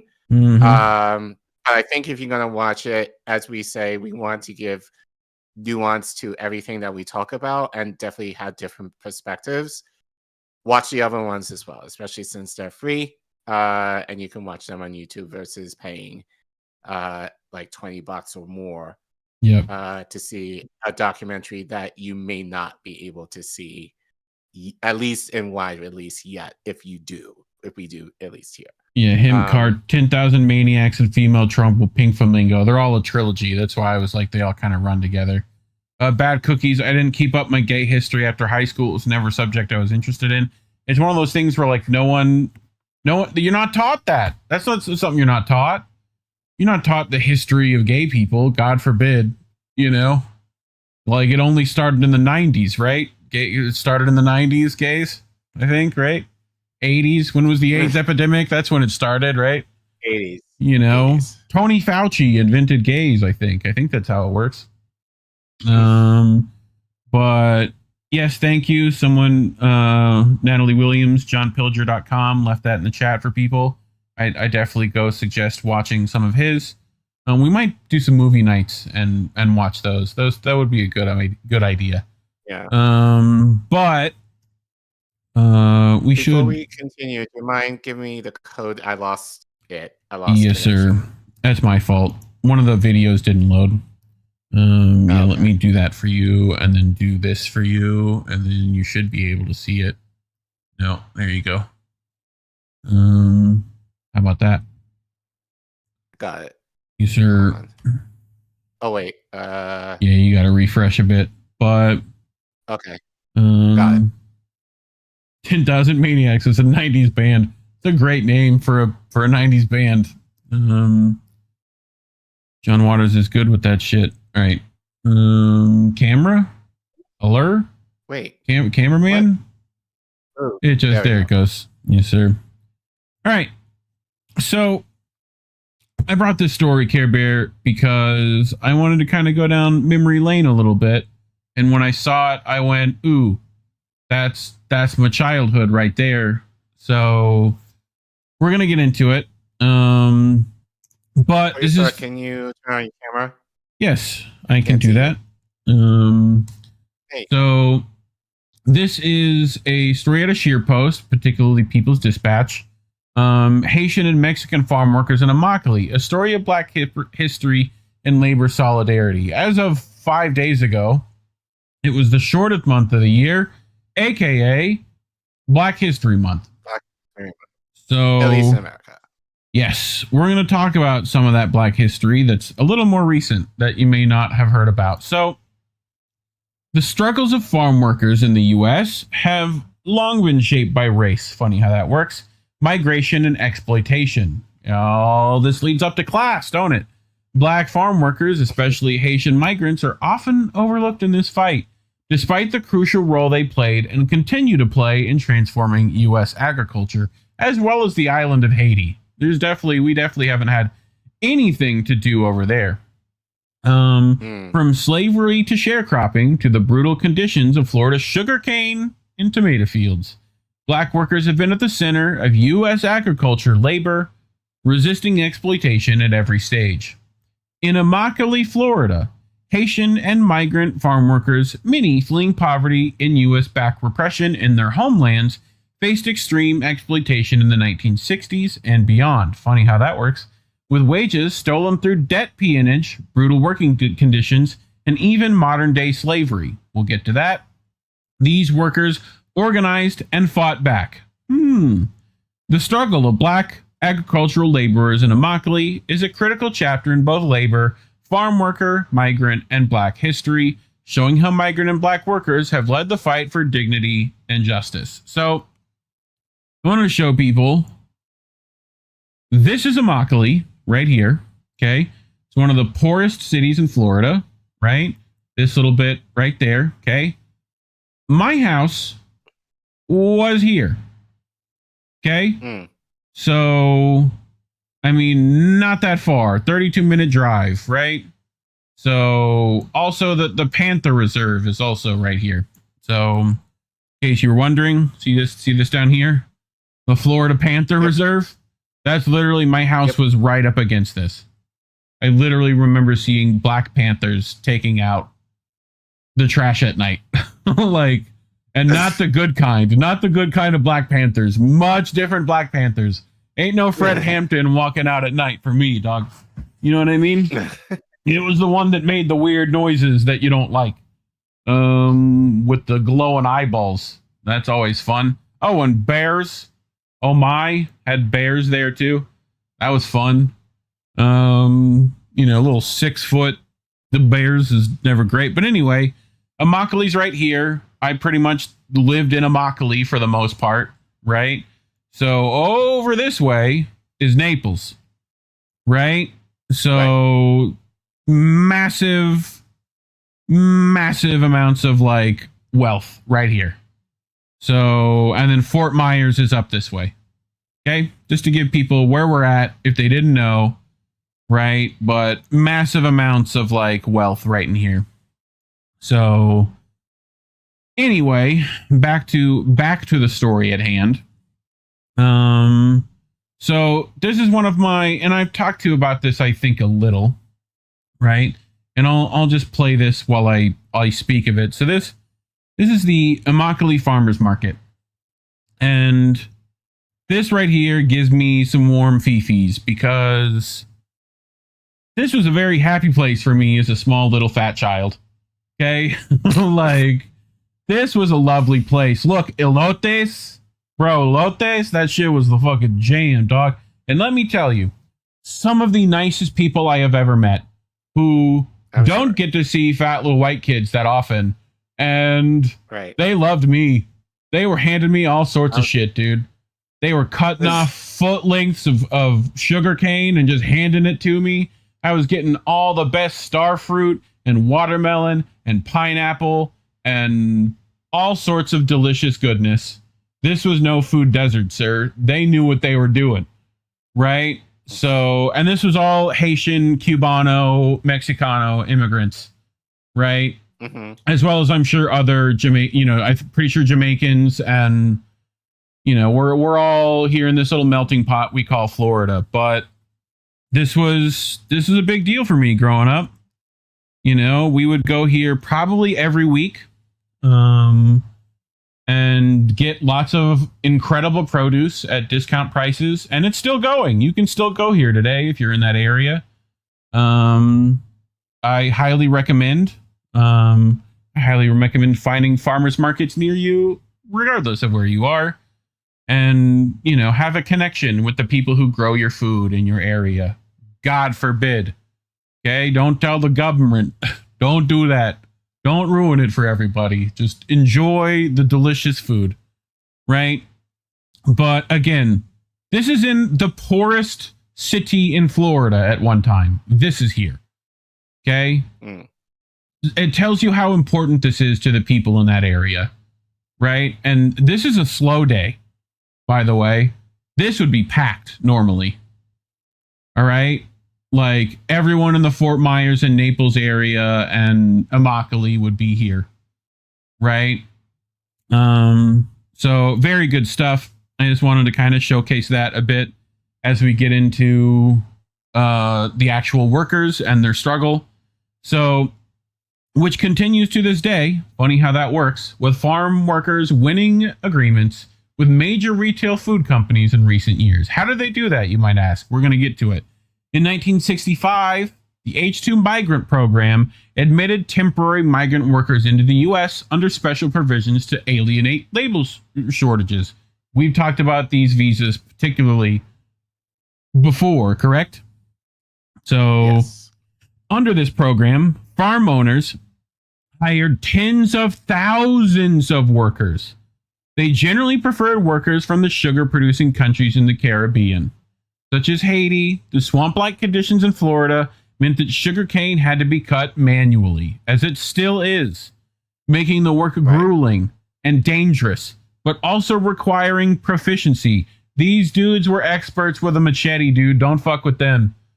At this time, many Haitians were also fleeing the U.S.-backed Duvalier dictatorship, but political asylum seekers from Haiti were almost always denied during the same time that H-2 workers from Haiti were imported to the fields. So, during the 60s, the U.S. implemented the Bracero program. This program opened a legal pathway for farmers to essentially import specifically Mexican laborers. Thanks to these programs, Florida's agricultural hub employed large numbers of Haitians and Mexican workers in the Immokalee sugar, tomato, and other farms. And let me tell you, the sugar cane was good. My God, was it good? So, Reef, here's the thing, though, because right Yes, now sir. we have a cultural war right now regarding immigrants.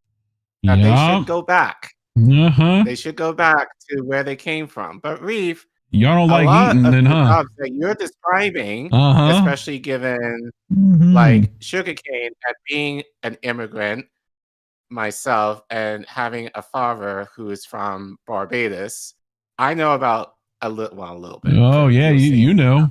But I know a little bit about sugarcane. I know how, you essentially have to cut that shit generally by hand. So that's not a little job. That's a very big job that, as you said, requires a lot of expertise in doing. But I have to wonder, Reef, who's going to man these jobs when all the immigrants go away? Funny how that works. Yeah, because I can imagine, number one, and number two, and again, this is going into wages. Many of the wages that immigrants take don't pay very much.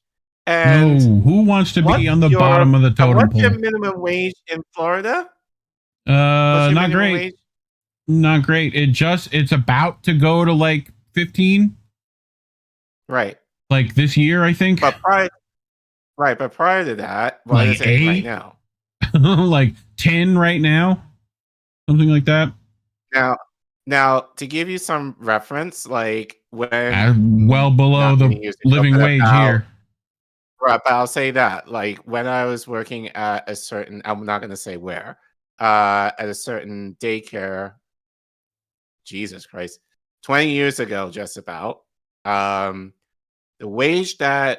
lowest wage that my teachers, now keep in mind, I did not make, this was in affiliation with another group. So I didn't make the wages. So I want to make that perfectly clear because I was the director. Like, if anything, I tried to fight to increase the wages because it's preschool. Like, teachers need to be paid, But the starting wage for some of my teachers at the time, and this was in Massachusetts, was $8. Like, many of them had to live on, food crumbs. stamps. Yeah. Yeah. In order to supplement their income, which bothered me. Like honestly at that time I wasn't making that much either, but I was making enough where I wasn't starving. But imagine Naples, in this day and age. So here you go. Now my mother making at the time go ahead. Worked at Palmetto High School in Collier County, right? Which is this area, right? And my father was on and off captain in the, merchant marine, right? He's towboat captain, 30 days on, 30 day off, standard, right? So what do you think little old me did when I came out of school? And, I had Puerto Rican nanny, fed me well, right? Like I had a Cuban family down the street who liked me a lot.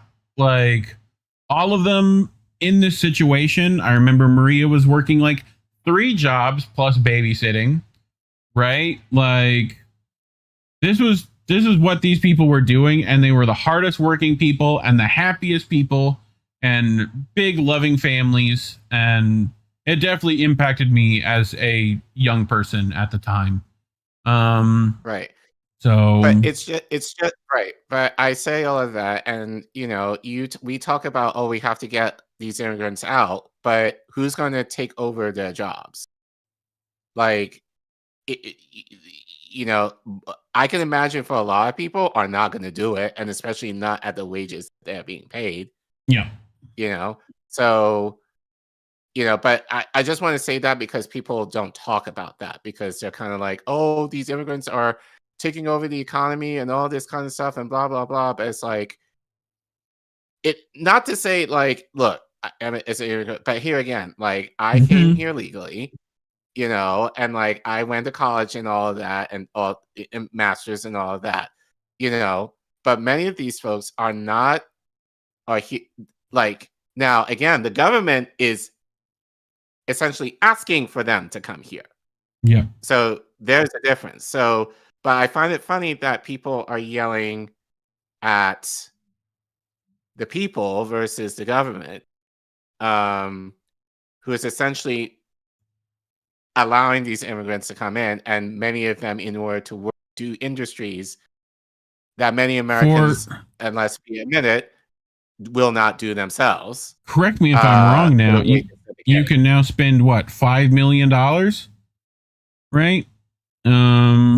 For your, green card visa and get in, right? Isn't that how it works now? This guy would tell you so. So here we go. Called Gold Card program, visa program. You've heard about this? He's offering residency and a path to citizenship for $5 million. This is not an immigration policy, it's a fire sale. Citizenship is just another product on the shelf. I mean, why not tweak that program? Allow Americans to sell their citizenship for $5 million. Now that makes sense. Let struggling Americans get paid and move out of that country with their newfound millions. That's a program I could get behind. Imagine if, for instance, just say 10% of African Americans could sell their citizenship for $5 million each. That's roughly 5 million new millionaires, $25 trillion between them. You can get a Dominican citizenship for an investment of just $100,000. You could make the Dominican Republic $25 trillion richer overnight. I'm just saying African Americans because they have the most obvious reasons for being interested in selling their citizenship, since they don't get much out of it in the first place.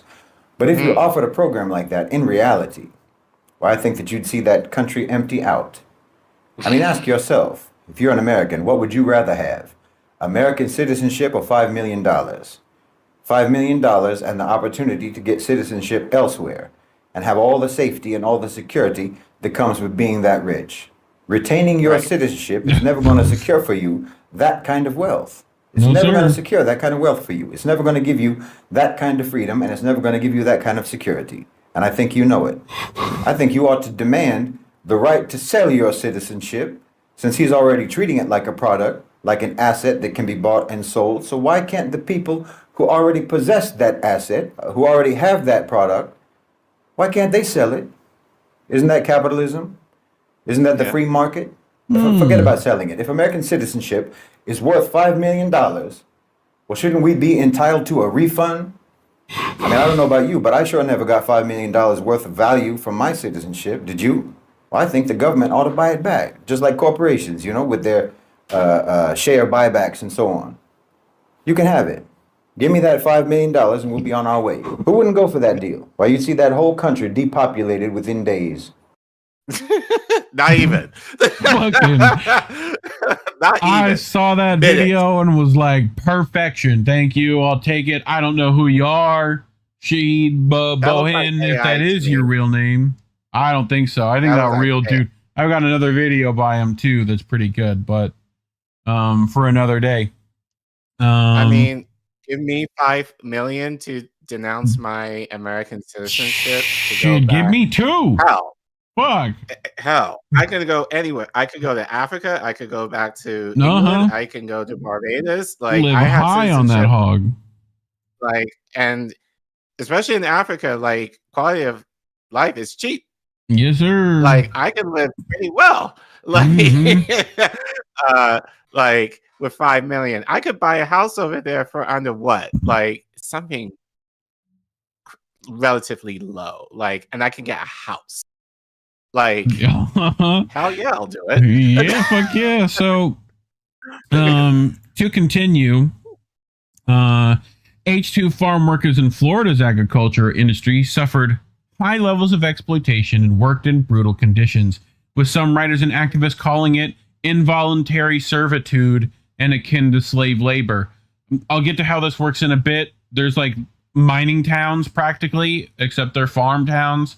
They keep immigrants on location, right? And usually indebt them to the farm owner, sharecropper, whatever you want to call them, right? Very similar things. So Workers labor for long hours, harsh, dangerous conditions, often subjected to extreme heat with adequate water. I don't think people understand. Let me tell you, 110 in the shade, 85% humidity. Y'all want to go? Huh? I'll Yes, wait. please. You okay? Yeah, go ahead and do. What do you think your work day out in the sun is there, homeboy? You're going to have to break out that SPF 9000. I'm just saying. That Sunshine State's a doozy. According to reports in the 60s and 70s. Oh, wait. Not just without adequate water. Operating sharp tools and machinery without adequate safety equipment and suffering physical and sexual abuse. According to reports in the 60s and 70s, some workers made less than a USD 3 per ton of cut cane. On top of the low wages, because remember, these people are illegal and have no say in the matter. Right. So it ain't no minimum wage, dog. It way less than that. Right. $3 per ton of cut cane. You know what a ton of sugar cane looks like? And how much work that takes to like get? Yeah. A lot. Mm-hmm. On top of the low wages, employers often make deductions for housing, food, the daily ride to the fields, the H-2 visa, and other fees. In many cases, these deductions lead to debt peonage that forces migrant workers to labor to pay off their debt. You load 16 tons. And what do you get? People can finish that in the chat for me. Thank you very much.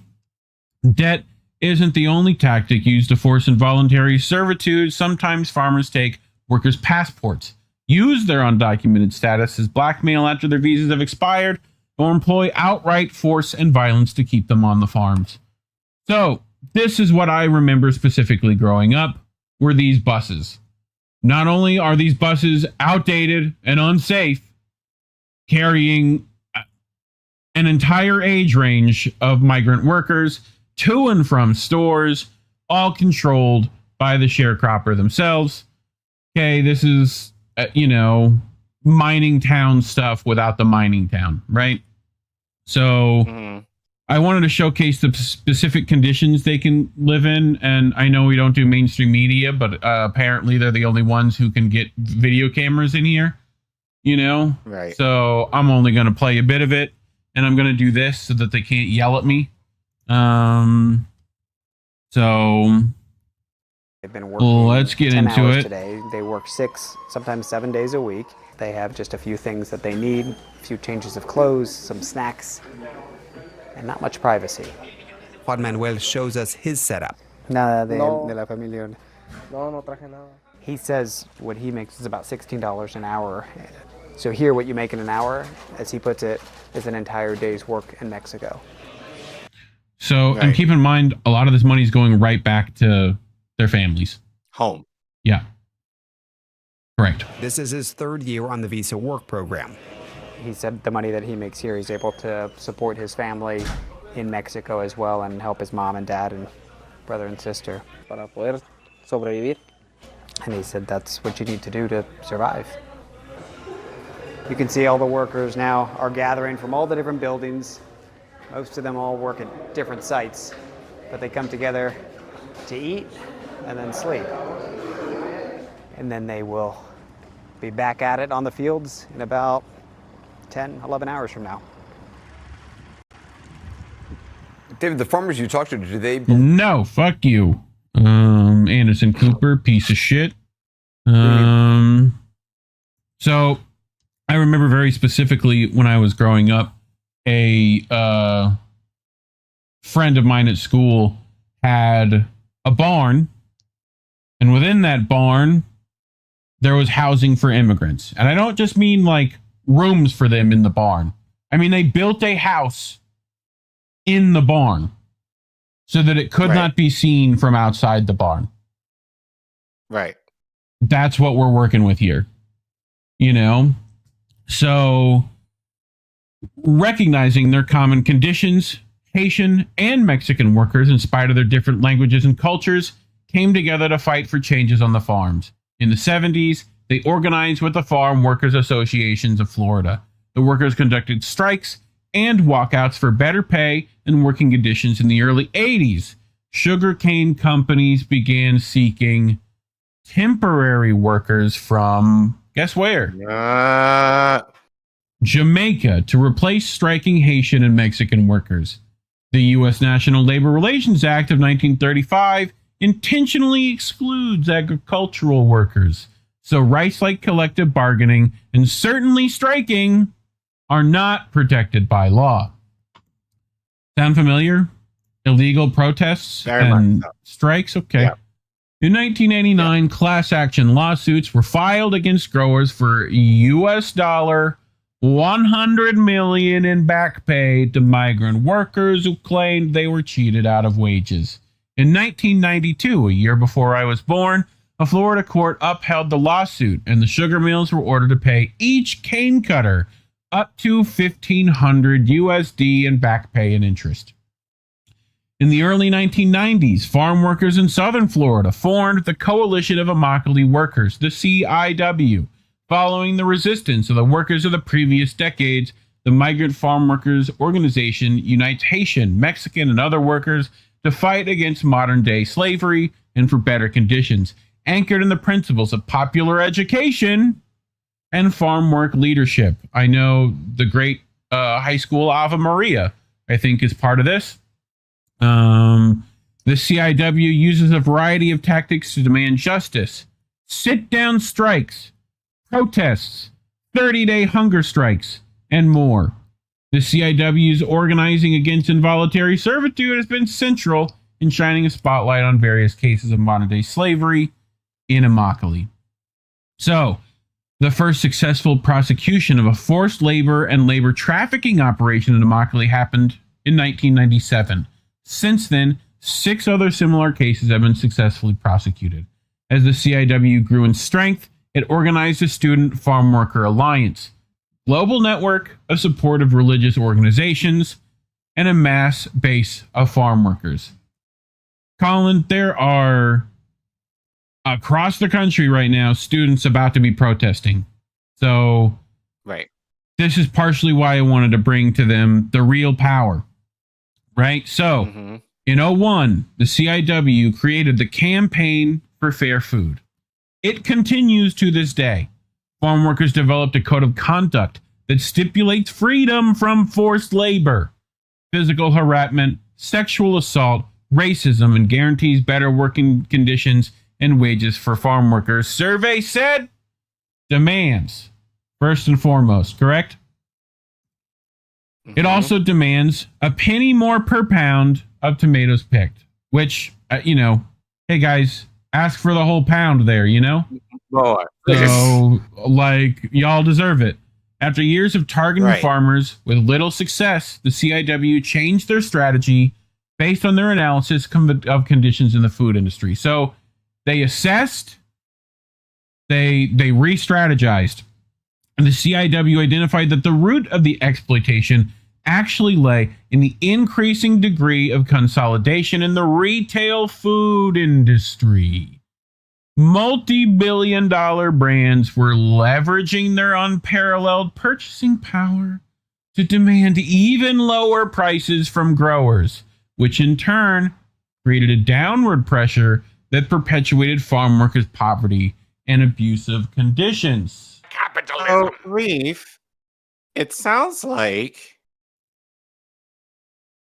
they actually did something very smart, which we talk about. It's like, now normally, and I'm going to use the Democrats because they tend to do this ad nauseum, they'll take an issue, especially a policy issue, and the way they solve it is, tweak around the edges of it to give the illusion of, oh, this is progress. Whereas CIW, what they did, they identified the root issue.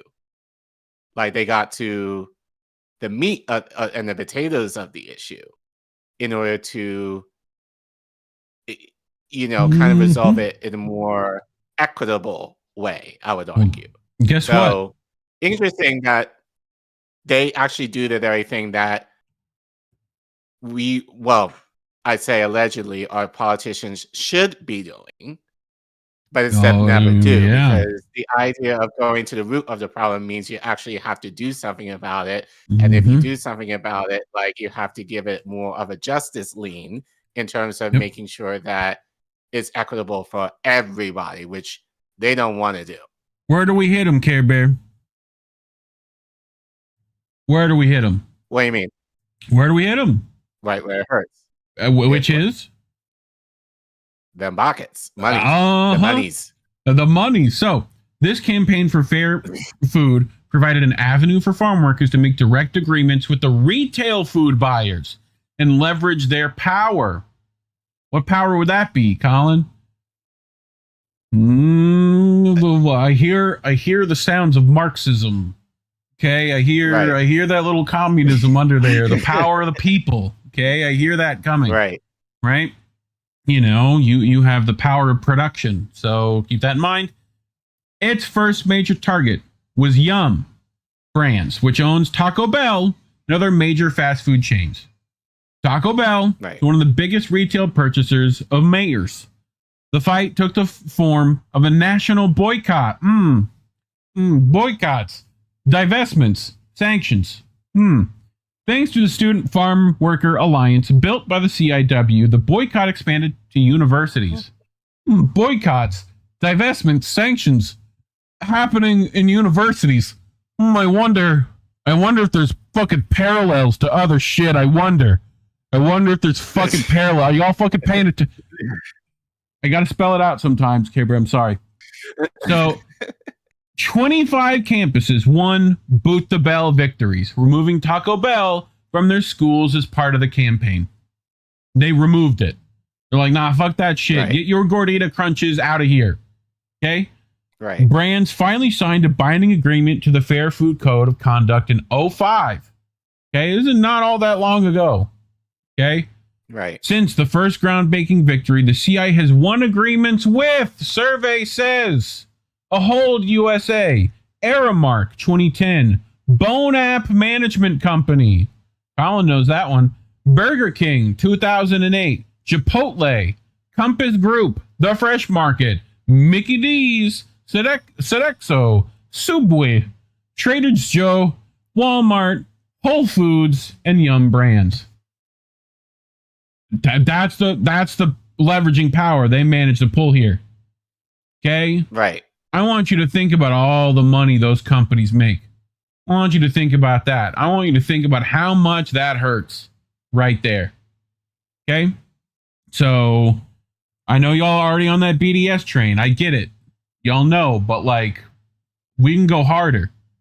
You know? So... It just, again, and I said this last week, you know, like, and I said, it's the idea of revolution. Like, what are you willing to do? Like, because we complain and bitch all the time, but we placate to the issue all the time. That's not how you make change. If you want to make change... Continue. Yeah. I'll let you finish. If you want to make change, you have to have a red line. If they're making you force that come across that red line, don't. Like, you know, so it's the idea of taking a stand for something.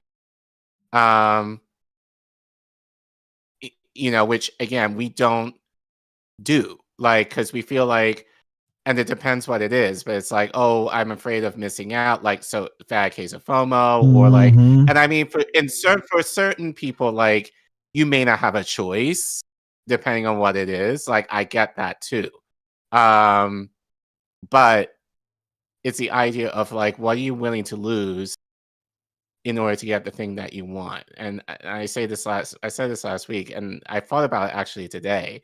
Like, this country, people in this country, we're not going to get a revolution. And as cynical as that sounds, I think I am very firm in that stance, because I hate taking about Beyonce, but she's selling tickets that people are complaining about for like hundreds, if not thousands of dollars.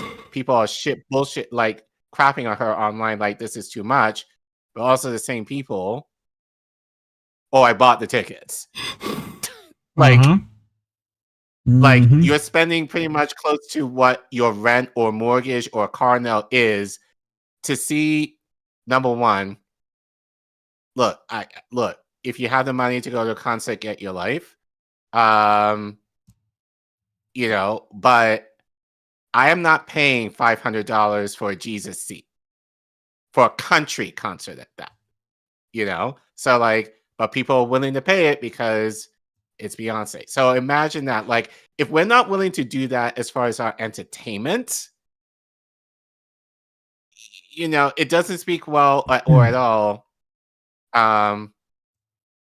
like, for things that we want as far as our livelihood. So yeah. So I mean, but they did the right thing here, and this is kind of the thing that all Well, I organizations, especially if you're wanting to make change, to do: get Yeah. to the roots, Mhm. get to the root of the issue, and work from there to figure out what the solution is, and then go for the jugular. Go for the very best that you can Gather get. round, children. Gather round. Listen up. Okay, look. The thing that they did here, that BDS is not doing, okay, is focusing at the bottom end of the pyramid, right? Let's take Starbucks for instance, okay? Classic BDS program. They support Israel, right? We don't like that, right? We boycott them as individual consumers, correct? Great, fantastic, right? Hey, Starbucks union, y'all listening? How about y'all boycott and strike for issues that you find important? Okay, people who grow the coffee beans in the United States that Starbucks might use. Okay, how about you talk to them? How about the people that grow the food products that these companies use? Go talk to them. I know some of you know some of those people, and I know those people are like empathetic to the cause and plight of foreign efforts. Okay, use that power. That I think is the power we have to use. Y'all want to know what you could do? That's what you could do. All right. It's the only thing that's really ever worked. So, and guess what happens if you get enough of those together? Fun stuff starts to happen. So, just saying, and be prepped for the pushback. That's coming. If you get that together, there's going to be some real ones. You're already seeing it at universities. That's a big deal. Because that's what they're pushing for at those universities. Right? Same kind of thing. Right? And why does that work? It's because the kids hold the power there. Those universities don't happen if those kids don't pay tuition. You know, as much government funding as they get, it ain't enough. Oh, those fucking admin checks are expensive, dog. You know? So, anyway, finish this out. After these breakthrough agreements with food retailers, the Florida Tomato Growers Exchange finally signed its own agreement with the CIW. The FTGE represents 90% of the state's tomato industry. We are putting the food on the table for the country. We deserve to be able to have the same ability for our own families in a dignified manner, said Gerardo Reyes Chavez, a leading CIW organizer on Food Talk. The Fair Food Program has since expanded to several other states and been recognized globally as a model for implementing and enforcing human rights in low-wage agriculture supply chains around the world. To this day, the CIW is made up of mostly Haitian, Mexican, and Guatemalan migrant workers. So, the story of struggling migrant workers in Immokalee is a reminder that Black history in the U.S. is inseparable from the migrant struggle. In some of the boldest labor organizing campaigns, from the forced labor of enslaved Africans on southern plantations to exploitation of Black migrant workers in Florida farms right fucking now. The fight against radicalized exploitation is a defining feature of the Black struggle. The story of Haitian farm workers in Immokalee is part of the long tradition, one that connects the struggles of enslaved people seeking freedom, sharecroppers resisting debt peonage, and today's migrant worker organizing against modern-day slavery. Understanding Black history means recognizing how the exploitation of black and migrant workers has fueled capitalism and how their collective resistance continues to challenge it. Collin, any questions? Not any questions, but Closing thoughts. It's. I mean, I said it basically in the stream, but a segment rather. But number one, like, I think the biggest thing is that immigrants can literally change. Well, I'll argue that has been the story tale as old as time since the inception of this country. Immigrants do a lot of shit to help promote progress in this country. So for all of you guys who kind of call out immigrants and say that we ain't worth shit, well, Tale as old as time. thank you. I basically say fuck off, you know. So number one. Number two, what? Number two, and they made me lose my train of thought. But again, it's the idea of figuring out what the root cause of issues are. And that might take a while to kind of figure out. But like, if an organization is not talking about those things and trying to figure out strategies as to how to achieve things that are related to the root, run. Which I think that's an issue, unfortunately, with a lot of organizations. It's the idea of kind of like, I think a lot of organizations now, and especially political organizations, are kind of existing in the guise of, oh, we may not like this problem, but we're all going to come together and whine and bitch about it for like however long, when really it's the idea of strategizing and trying to figure out, like, why is this issue why is this a problem? You know, so there has to be, you know, and we talked about this, there has to be strategy involved when it comes to organizing. Like, and that, again, it's a long-term process. Like, it's not going to happen overnight. Yeah. And like, and I think that's kind of the trap that a lot of politicians say, like, progress is not linear. Like, it's going to be bumps and that. Yes, that is true. Well, they say it's a half truth, meaning, yes, that's true. But the idea of how they want to get there is, oh, we'll just maybe throw money at the problem and try to make it go away, or at least alleviate it somewhat.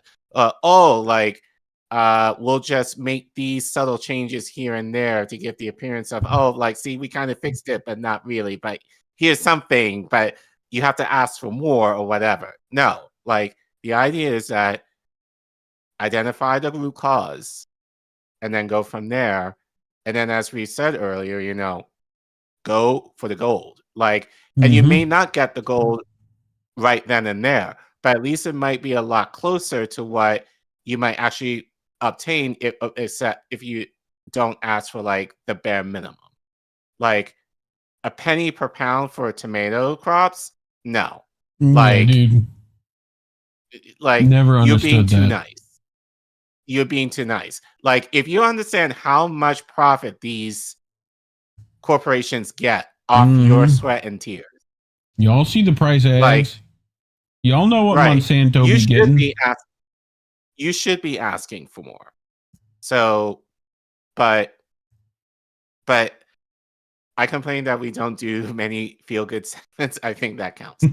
So I just feel like I'm fucking hitting fucking dingers all day today, bro. I'm doing fantastic. But definitely talking about these kind of stories is why we're demonetized, unlike some other YouTubers you may watch who you can still leave super chats to. Y'all know who I'm talking about.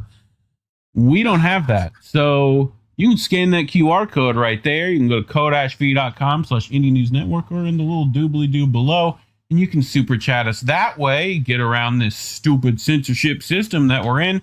But look, we get it.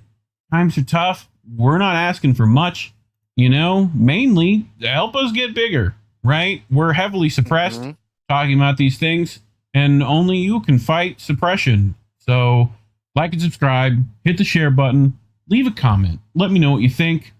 Think my plan's going to work? I don't know. I don't know shit, but we'll figure it out. You know, anyway, Thanks for watching.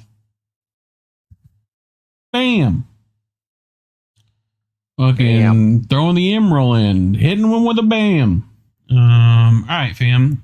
Do the chats, boy wonder. What do we got? Let's see. Natalie Williams, aren't we all immigrants here? Yeah, people forget that. Like, other than the Native Americans, no one is indigenous to this country. So, and I would argue even them, in a way, aren't either. Like, if, like, many came through the land bridge via Asia, like, what is now between Russia and Alaska now. So, you can argue even them are not really indigenous either. So, in that regard. But, again, know your history, folks, and your geography. Let's see. Getting Americans to stop eating is a heavy lift, said Mastermind Hour. Desert Man said, Collin giving me that feminine. Why? Because I'm wearing a hoodie? Yeah, but dude, dude, they colonized it. They colonized the hoodie, bro. You know? So now I need my hoodies considering I'm bald. It's especially now it's cold. It's covering from my head because I don't like wearing you can bring a little ping pong paddle and write stuff on it if you want to. You know, I'm not going to stop you. You wear pink. What was that Chappelle bit? Like, oh yeah, you know, Martin Luther King would be fine if you all rode the bus as long as we coordinated outfits. You know, like anyway. You fucking dummies. Nihilo Nostrum. These tariffs are going to screw a lot of American farmers. Yeah. Correct. Yeah. So, and particularly the immigrants that work on them more so, because they're going to feel the sting of that. So it's a Jefferson is blushing. So I think it was Natalie Williams that said she had never tried sugarcane. Let me tell you, that shit's so good. You just chew on it. It's a stick. It's a delicious stick you just chew on. I remember every time we would win, like my mom would be upset and they would like sneak me one. You know, like literally they would be like handing a little stick out of the fucking, you know, little tarp. It was great. So, and then my dad would be like, "Hey, where'd you get that, dude? You know, hook me up, dog." But anyway, they're tasty. Great little snack.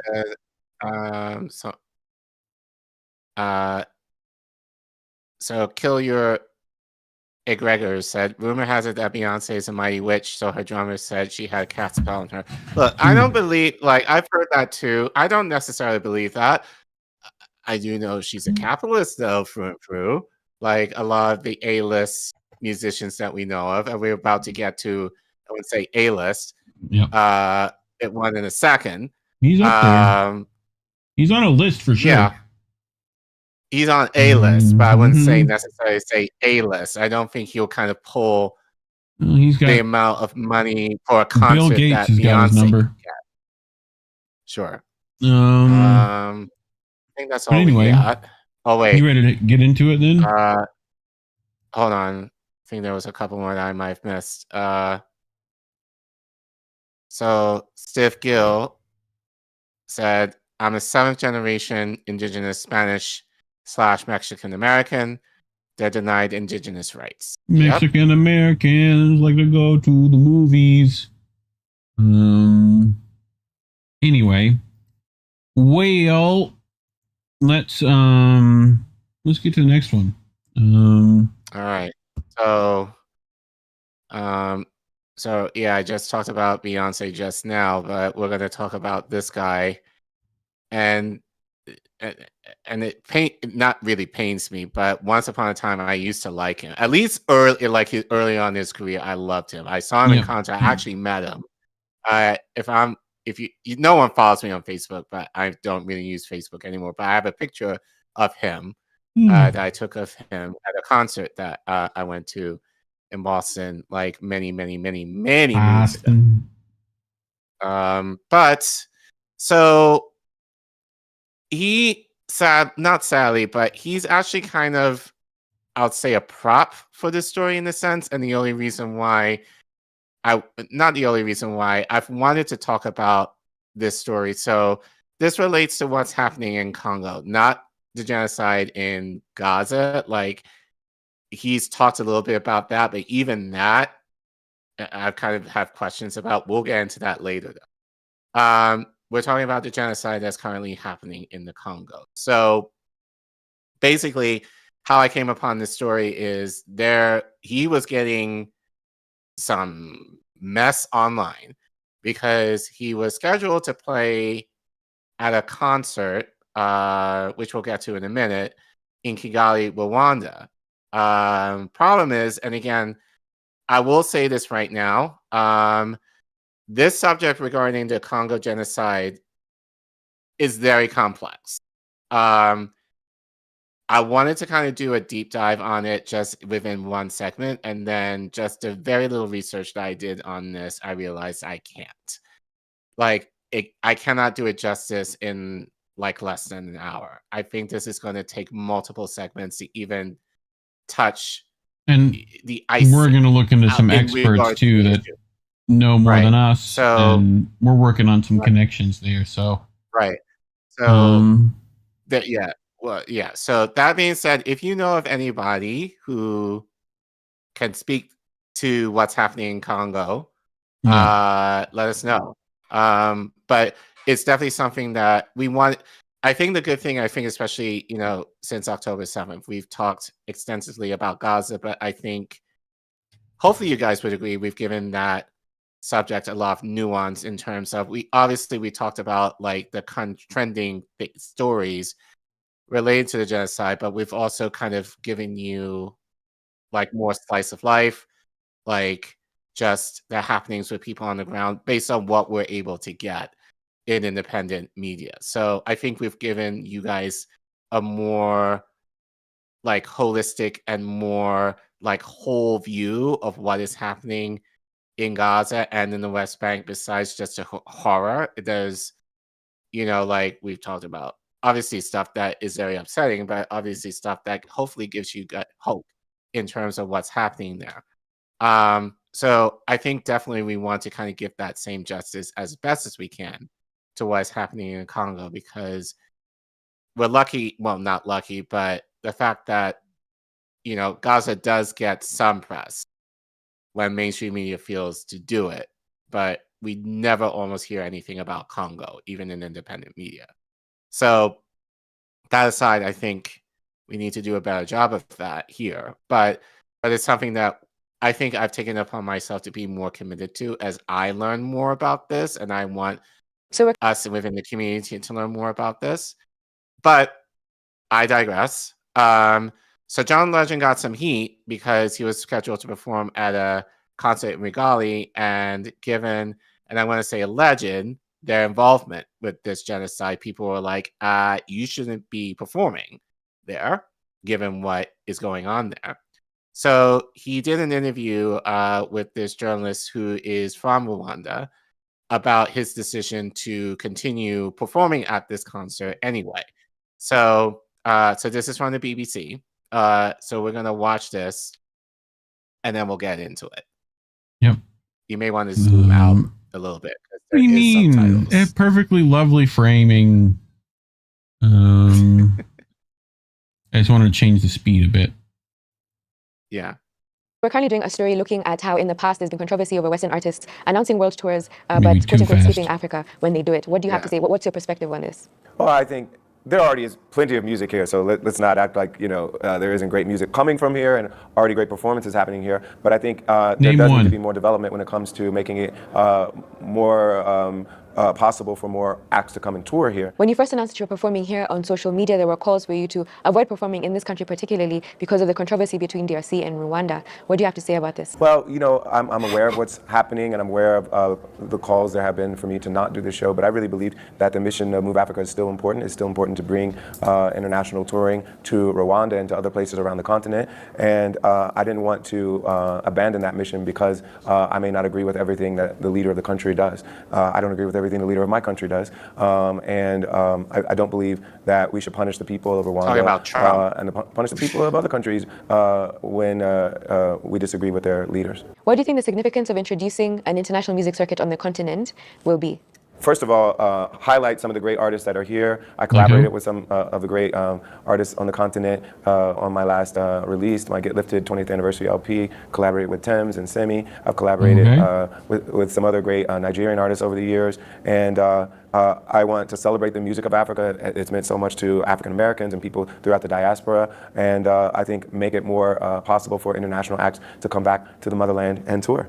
Could you explain why you decided to headline Move Africa this year? I think what Global Citizen is doing with Move Africa is really empowering a lot of local businesses and folks who want to work in this industry to learn and grow and develop and be able to host more concerts and more tours in the future. And so that's really what this effort's all about. I'm here not getting paid. I'm just here to bring music to this area from that music that I'm proud of and that I love and that I'm excited to perform here, but also to make sure that we continue to grow the touring industry and capabilities here and around the continent. So basically, John Legend was like, fuck the genocide, I'm going to perform it anyway for free. Because are you sure about I want that? to, right. And actually, now that I'm thinking, and I thought about this, we probably need to do a deep dive on Move Africa and Global Citizen because I'm all out of money! Because this and all seems very sketch to me. Now, I've heard of Global Citizen before, like in terms of some of the work, some of the promotion they've done on the continent in bringing international artists like in the States, in the UK, Europe, or whatever to Africa, to help promote causes there. And, kind of like a mutual exchange of like ideas and creativity and all the things there. Yeah, that is true. But I also feel like, and I'm going to give preface to this, like I visited Uganda in 2019. So I know there's a lot of work to try and bridge the gap between the West and the country in of itself. And one ways that they're doing that is definitely through entertainment. So it makes sense that John Legend would be headlining, this. Oh, a Davos elite such as Paul Kagame, organized by Global Citizen, a Bill Gates funded NGO. No? Yes. Okay. Just making sure. Yes. So, so yeah. So it might be worth doing a little deep dive into that in of itself, maybe another time. As I said, by the way, story is Legend in and of himself was awarded a Young Global Leader Award by the WEF. So, that's always fun. Couple of those around if you go looking for them. Yeah. So, but he mentioned how people are appreciating him doing this. We'll get into that in a second. Including one of the people he mentioned.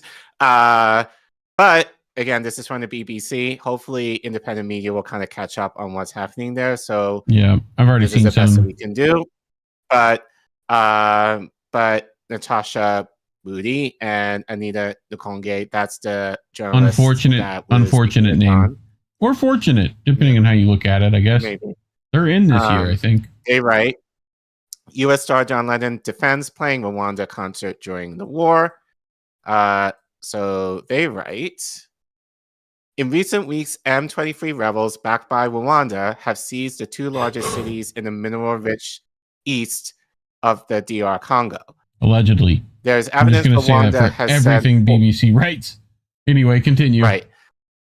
There's evidence Rwanda has sent 4,000 troops across the border to support the rebels. Hundreds of thousands of civilians are now destitute, having fled from homes, and shocking violence, including the rape of children, have skyrocketed. Critics argue that Legend could have made a powerful statement by pulling out the concert, especially given his highly respected EGOT status as someone who has won Emmy, Grammy, Oscar, and Tony Awards. So this is from Thames, who is a Nigerian Afrobeats artist, who he mentioned collaborating with.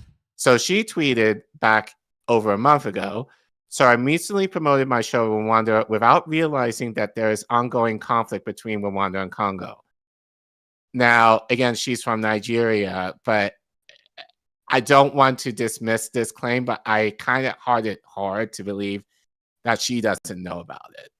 I've known about it. Obviously, that's not my job, but just doing this, I've heard about it. So you're on the continent and you haven't? Okay. But let's believe you that you didn't. But she continues, I never ever intended to be insensitive to real world issues. And I sincerely apologize if this came across that way. I simply had no idea this was going on. My heart too goes out to those affected.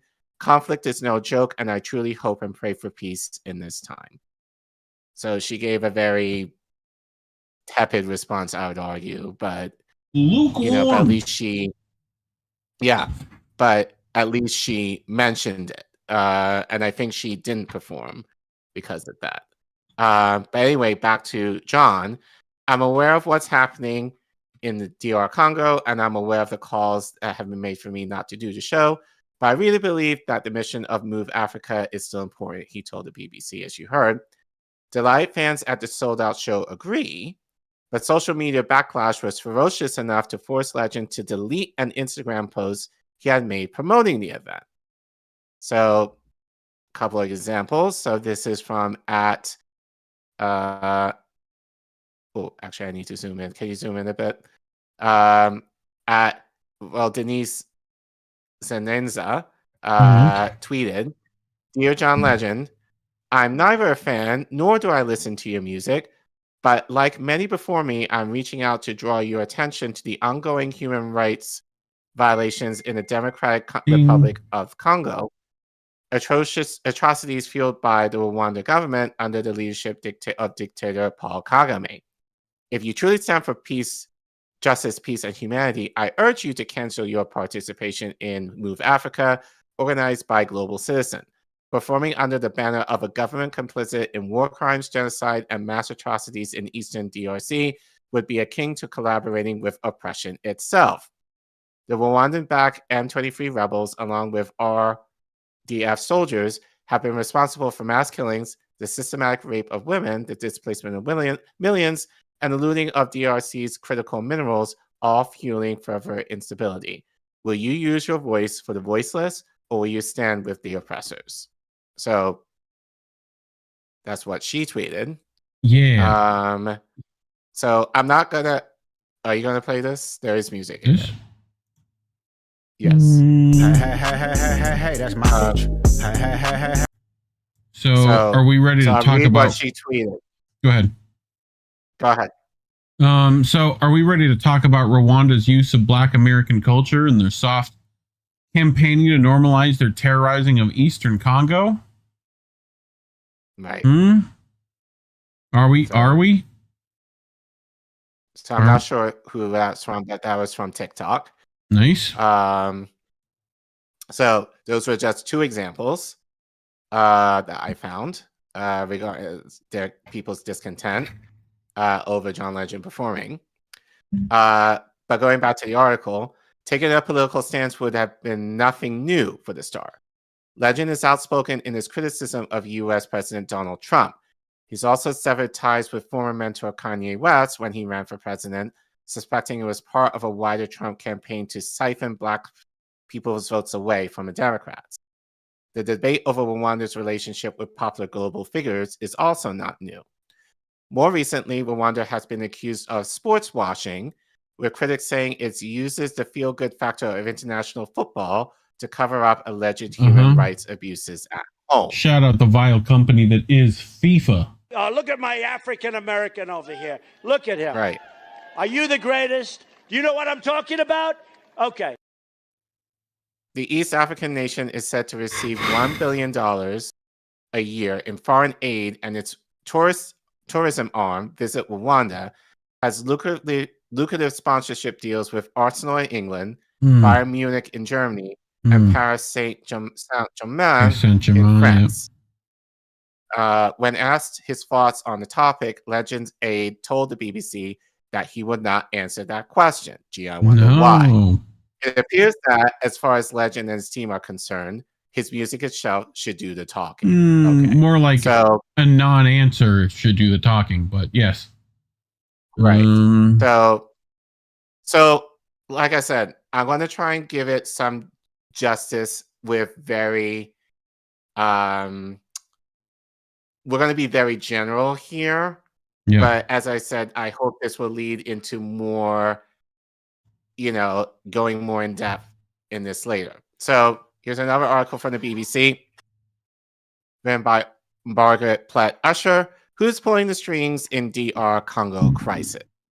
So I'm not going to read the whole, I'm going to read most of the article. The rest, if you want to read the rest, And you again, can check the description. Disclaimer, for it's the whole article. BBC and not the fun kind. Right. I guess. Right. Um, So take this with a grain of salt, but as I said, we hope to have other people who know more who can actually speak to this, either affirm this or say otherwise. But for now, the seizure by M23 rebels of vast tracts of land in the mineral-rich east of the Democratic Republic of Congo has triggered a humanitarian and diplomatic crisis involving several neighboring countries. An alarming number of African armies already have troops deployed in the conflict zone, which have a long history of outside interference. The DR Congo is so vast, 2/3 the size of Western Europe, that is a member of both the East and Southern Africa blocs. The two regional groupings are joining forces to hold an emergency summit on Saturday to try and end the fighting.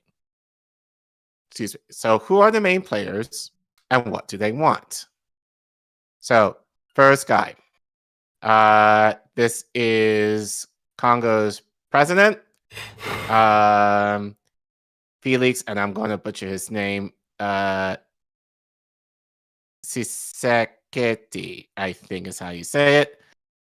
Apologize to butcher your name.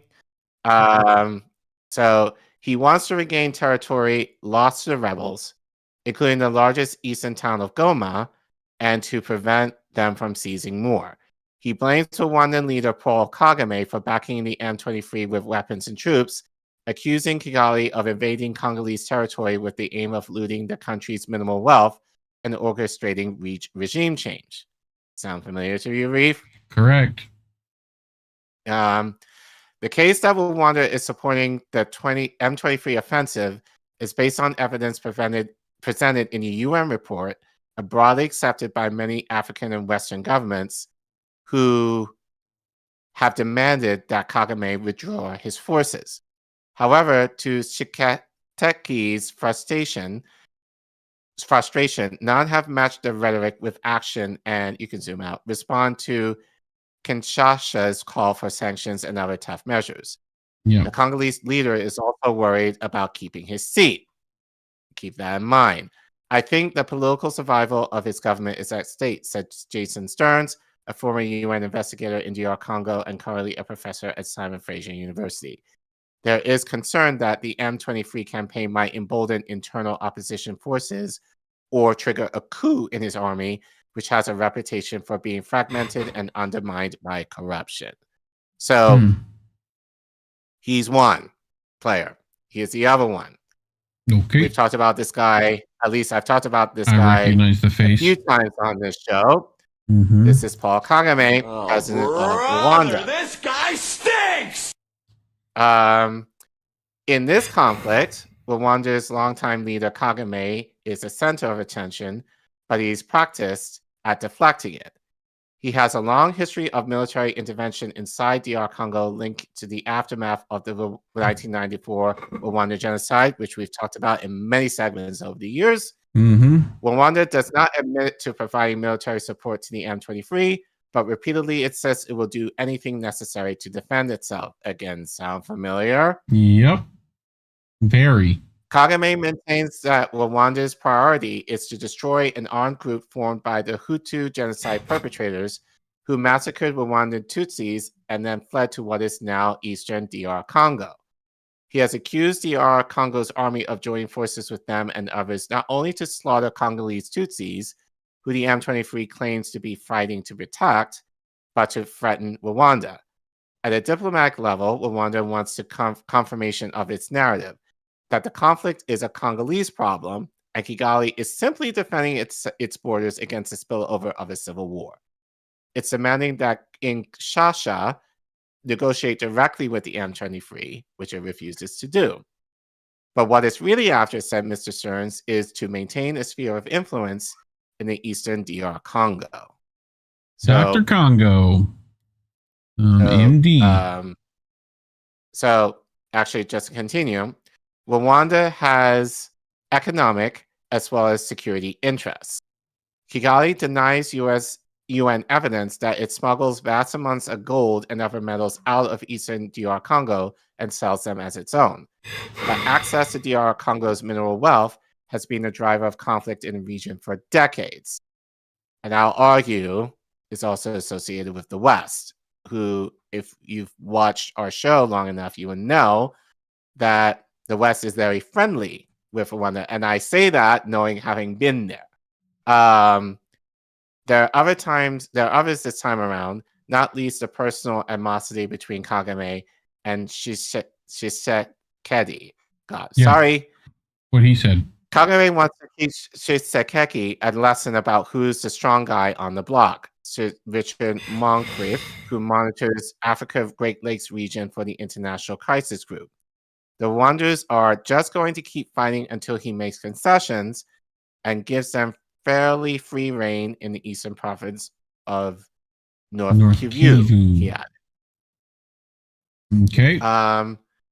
So next player, probably lesser known, is revolving Burundi, which is right next to Rwanda. Actually, they're called the twin countries in that regard. Rwanda sees Burundi. Iversturisti Ndeshimi. Yes. Ndeshimi. Okay. Rwanda sees Burundi's army as another security threat in eastern Congo. The nation that borders both Rwanda and DR Congo has had thousands of soldiers there for years. They went to hunt down Burundian rebels, but are now supporting Kanasha's army in battles against the M23. Relations between Rwanda and Burundi are hostile. The two countries have a similar ethnic makeup, but unlike Rwanda, the majority Hutus are in power in Burundi. Both countries have accused each other of trying to overthrow their respective governments. Burundi's president Evariste Ndayishimiye, I guess is how you say it, close enough, has posted a strongly worded warning on social media. If Rwanda continues to make conquests, he wrote, I know that war will even arrive in Burundi. One day, Kagame wants to come to Burundi. We're not going to accept that. The war will spread. The threat will increase if the M23 continues its advance from Goma into province of South Kivu, closer to Burundi's border, which is where its forces are stationed. What Burundi is seeking here is regime survival, said Mr. Stearns. Burundi is worried that if Rwandan troops extend their influence into South Kivu, that could destabilize the government in Bora. What is at stake here is stopping this rebellion before it gets too close to home. Some fear a repeat of the two wars that engulfed the region in the late 90s, which drew in 9 different countries and reportedly led to millions of deaths. This time, direct clashes between the two armies could extend the DR Congo's conflict beyond its borders. Pause. The one thing I've noticed that none of these have talked about is U.S. backing and or NATO backing. Not heard that from the BBC here. So, and feel free, if you know specific things about this, get in those comments. Let us know where the BBC's fucking up. So, you know. I will say they talk about South Africa. Yeah. But looking at the article, they mention nothing of the West at all. Yeah. So, makes sense. So, and I feel that's on purpose to kind of make it like Africa fighting amongst each other type of thing. While I almost feel it's going to be almost like the white savior complex in terms of Now you can fill in the blank as to which country in the West, but having to come in to kind of save the day. But I have to wonder how the West is involved in any of this at all. Yeah. Because we've talked about this, and honestly, I wouldn't be surprised if Israel has anything to do with this too. Correct. So, especially with where were they pulling workers and stuff from Africa? They were doing that, right? Oh shoot! I forgot. If I remember correctly. Not Congo. Might have been Rwanda. Shoot. No, it's Mali. Shoot, I forgot the name. No, it's on the tip of my tongue. I forgot which country was essentially sending workers migrants to Israel. We did cover that. So next country near and dear to my heart, Rwanda. Allegedly, and I say allegedly, given their president, is not directly involved, but it also has troops in eastern DR Congo.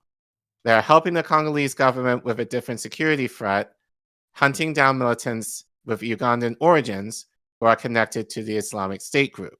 Uganda's role is confusing. You can actually zoom out.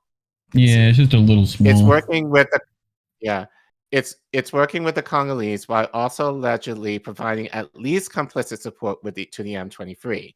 UN experts report that it has allowed them to use Ugandan territory as a rare base and supply route. Kampala strongly denies that, but it has responded to the M23 offensive by putting its troops in a forward defense posture to prevent other armed groups from exploiting the crisis, it had said. Local residents have reported seeing Ugandan soldiers moving towards the conflict zone, heightening fears of a regional escalation. Like Rwanda, Uganda has entered eastern DR Congo in the past, claiming to be protecting its borders, but is also accused of looting natural resources, especially gold. Analysts expect it to safeguard its economic interests while keeping an eye on the Rwandans. It's very clear that Uganda wants to retain its own influence in eastern DR Congo and not be pushed out by its own rival in Rwanda, said the ICG's Mr. Moncrief. So those are some of the major players that the BBC has mentioned. Again, I think they failed in not mentioning how the West is involved, which I am 99% certain they are.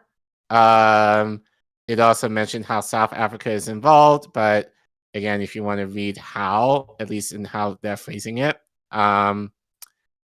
you can check in the description. So anyway, so that was a lot, but what we're going to get into now, we're going to go to Breakthrough News. And like I said, there was a lot of information from this, and I had to pick and choose, I guess, for time, who I wanted to feature. And I'm not really happy with who they picked to interview. So we see what's her name again? I forgot. I should know that. It'll probably come up here in a second. Yeah, but they interviewed. But they interviewed Claude Bouquet. I think that's how you say it, close to how he's saying his name. Yeah. My guess is that he's based in the U.S. now, but is a Rwandan genocide survivor. But the little information that I got from him, he is currently working at Deloitte, which is a popular marketing firm in the U.S. He's also the executive director of the African Great Lakes Action Network. Not this guy. Okay. But I'm not going to take away, given that he is a survivor of the Rwandan genocide. But I will admit I do have my suspicions about him.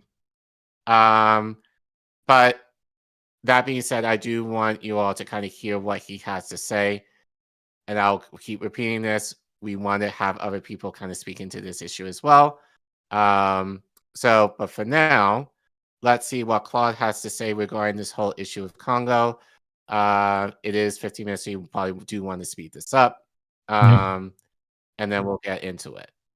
Let's move on to another critically important story, and that's the ongoing conflict in the Democratic Republic of Congo, which is, of course, also regional in many different ways. And we are very, very honored to be joined here on the show by Claude Radix-Carter, who is a survivor of the Rwandan genocide, the co-author of the book Survivors Uncensored, and the executive director and co-founder of the African Great Lakes Action Network. Claude, thanks so much for being with us. Thank you for having me. Great honor to be with you both, Rania and Eugene. Well, it's an honor to have you here. And I guess I wanted to start because with this point here, I mean, the Rwandan government has essentially held out that its support for M23, its entire purpose for doing everything they're doing in the Eastern DRC, is to protect the people of Rwanda from a renewed genocide. It has nothing to do with minerals or anything else. And I wonder how you respond to that justification being put out there by the Rwandan government, M23 and others. Before I start with that, I'll just have to echo what Rania just said, that the mainstream media covers up not only the previous segment, what's happening in Palestine, but also what's happening in Congo today. This is the deadliest conflict since World War II, and it's the most underreported. So I just wanted to underscore that. Now, to respond to your question about Rwanda's justifying, basically, I know you called it support for the M23, but it's really Rwanda and Uganda have invaded Congo over the last 30 years. Since 1996, Rwanda and Ugandan troops have gone into the Congo, and I'm looking at these some of the images. Some of them show the rebels, some of them show the Congolese military, but you can't tell the difference. A rebel group in an African country, or most other countries, some of them are going to have on a red Michael Jordan jersey, another one's going to have a purple Kobe jersey and some sandals. The M23 is a well-equipped Rwandan and Ugandan army that are invading the Congo. Now, with Rwanda saying that they're doing it to protect Rwandans and specifically ethnic Tutsis from another genocide, or because they're discriminated against, it's a big lie. It's simple. If you're going in a place to fight discrimination, why do you go and start amputating women's genitals? Why do you go and burn people alive, bury people alive in major massacres of just horrible disproportion? And then why do they go to the mines? If it's about freeing people, why occupy the mining towns and free the people themselves? So it's and then millions of Congolese, more than 7 million Congolese people have been displaced out of their homes as a result of this invasion, war of aggression by Rwanda and Uganda, with the support of the US and the UK and the European Union. These are the countries that fund these two governments. They train them militarily, they provide military support, they protect them in the media, and they also shield them from accountability whenever things like, for example, a couple of times there's been reports that show Rwanda's involvement in the atrocities, not in the freeing of the people, but in the atrocities in the Congo by UN groups of experts. The US mission to the UN has attempted on multiple occasions to block those reports from being released, and the only reason why we saw them in the public is because they were leaked to the media. So what we have is Rwanda basically going in there, they're behaving like Israel, going in there and going and massacring all of these Congolese people and saying that they're fighting for the freedom of, now they've changed it from Congolese Tutsis to Kinyarwanda speakers. They are the first, actually when Rwanda first invaded Congo, they went after Kinyarwanda speakers. They went into the refugee camps of Rwandans that had more than 500,000 people in those camps, and they surrounded them and started bombing them. That's we've got that in our books, like people's testimonies of what happened in those refugee camps. They're doing that now. They're going into refugee camps and destroying refugee camps. How do you know, and how can you tell the difference between a Hutu, a Tutsi, another ethnic group in the Congo, a Luba or whatever other group in the Congo, of cows from a Kinyarwanda speaker when you are shooting indiscriminately into the crowds? You can't tell, and it's just a really bad excuse. And anybody that believes it, they believe it because they are just supporting the Rwanda government, not because it's actually the truth. Claude, I think you made such an important parallel with the idea of this is like the way Israel behaves on a number of levels. I mean, I think especially the invoking one genocide to justify horrific violence that's actually being done in the name of imperialism. In both those cases. And in the case of what Rwanda is doing in Congo, I'm curious if you can explain to us what role do multinational corporations and Western governments play in enabling the plunder of Congo's vast mineral wealth through this sort of proxy war that's, Rwanda is at the forefront of? I'm so glad you asked that question, because I had missed that, actually addressing that when I first spoke about Rwanda's invasion and Uganda's invasion of Congo. What Rwanda's military and Uganda's military serve as in Congo is basically local mercenaries who are securing the mines in Congo's resources. Congo is the richest country in the world in terms of natural resources. Breakthrough producer, cut to a single. worth of minerals. And what it is what Rwanda and Uganda provide, they provide access to those mines. They go, they displace the people, they occupy the areas, they enslave the local population. You have children as young as 10, 11, 12 working in the mines, long hours, horrible conditions. And then the resources are plundered out of the Congo. They're taken to Rwanda and Uganda, and they're shipped to the global market. And there are companies from all over the world. There are a lot of companies from surprisingly or unsurprisingly to many, a lot of Canadian companies on the Toronto stock market, a lot of companies from the US, from France, from the UK, Belgium, and a number of other places that are in the Congo exploiting the Congolese. So what it is it's a war to secure the resources in the Congo, and Rwandan troops and Ugandan troops are providing the local mercenaries to do that, to displace the people, but also to secure those interests. I'll give you an example. In northeast Congo, near the Uganda border, there are some oil reserves. Right now, French oil company Total is exploiting those oil reserves, and guess who is giving them access to those reserves? It's the Ugandan troops. And so that is really what it is that's happening. You have two African dictators, Yoweri Museveni of Uganda and Paul Kagame of Rwanda, who are darlings of the West, and who are providing that access to the resources to the multinationals. So the multinationals, actually, some of them pay these armed groups to secure the mines for them. And so there's also a Swiss Dan Gertler, Glencore, is one of the largest mining companies in the Congo. He's actually been found guilty in by the US of crimes. Yet he's actually, his company and he himself is still involved. I believe Dan Gertler is an Israeli, by the way. I'm not 100%. I have to double check that. But he's an Israeli business person, and his company is exploiting the Congolese people. Been found guilty, but has not, been held accountable for those crimes. So that's just a few of the examples. But the key is that these troops are there to secure the resources of the Congo, to make them cheap, for these multinationals, so that they are able to be super profitable. A few things that we get from the Congo, the gadgets that we use, electronic gadgets that we use, are powered by coltan, lithium, out of the Congo. The lithium batteries, so many things that are happening with the green revolution. The resources that are used for that, the raw resources that are used for that, come out of the Congo. Last thing. And South America, Rwanda and Ukraine has virtually no coltan in Israel in its soil, but it is the top exporter of coltan in the world. And if you look from the time that Congo was invaded, there are two things that happen if you look at Rwanda's economy. One is the export of minerals not found in the soil of Rwanda and Uganda, by the way. They grew exponentially, as if all of a sudden they found ways to mine and discovered mines, and just overnight were able to ship to the rest of the world that much resources. The second thing is Rwanda's economy has grown, is one of the fastest growing economies. It's still subsidized, highly subsidized by foreign aid. But it's and also some of the numbers have been questionable.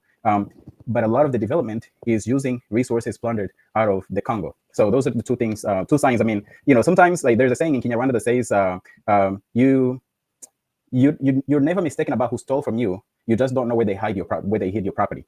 In Rwanda, they can't really hide it that well, because there's obviously the exports to the global market, and there's also the visible development at the expense of Congo, especially the Congolese people.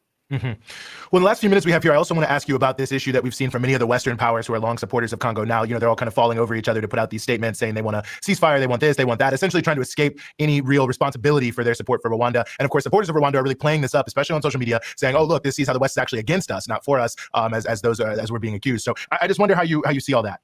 My view of the attitude of the West toward Rwanda, I believe when you say supporters, Western supporters of Congo, you meant Rwanda, who are falling over themselves to yes.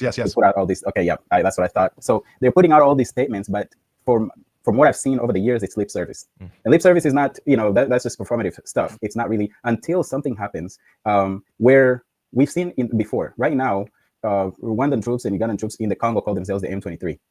They always use all of these acronyms. So this is the latest incarnation. There was a previous incarnation of the M23 in 2012 that had displaced almost 1 million people. And what happened in a space of a few months, what happened was Western countries actually decided to withhold aid from Rwanda. And within a month, the M23 disappeared. They went into the camps in Uganda, because obviously the money was drying up. And they went into the refugee camps in Uganda. And then 10 years later, they sprung back up and came back and invaded Congo. So they have leverage. They don't use the leverage. They just do lip service. They do a lot of talking. Right now, for example, in the European Union, two examples with the European Union. A couple years ago, they put out statements condemning Rwanda's support for the M23. Turned around and gave them $20 million to not just not for education, not humanitarian aid, to the military, $20 million. And they said, oh yeah, this is just to go to Rwanda's operations in Mozambique. By the way, Rwanda military is there to secure French oil, Total's access to the oil in Mozambique. They give them those $20 million as if the weapons that they're going to get or whatever military equipment they're going to get, they're not going to use it in the Congo. So on one hand, they condemned, on the other hand, they give them money. Right now, in the European Union, there is a debate on putting sanctions on Rwanda, right? The French president, Emmanuel Macron, is getting in the way, and it seems like France is the main one getting in the way.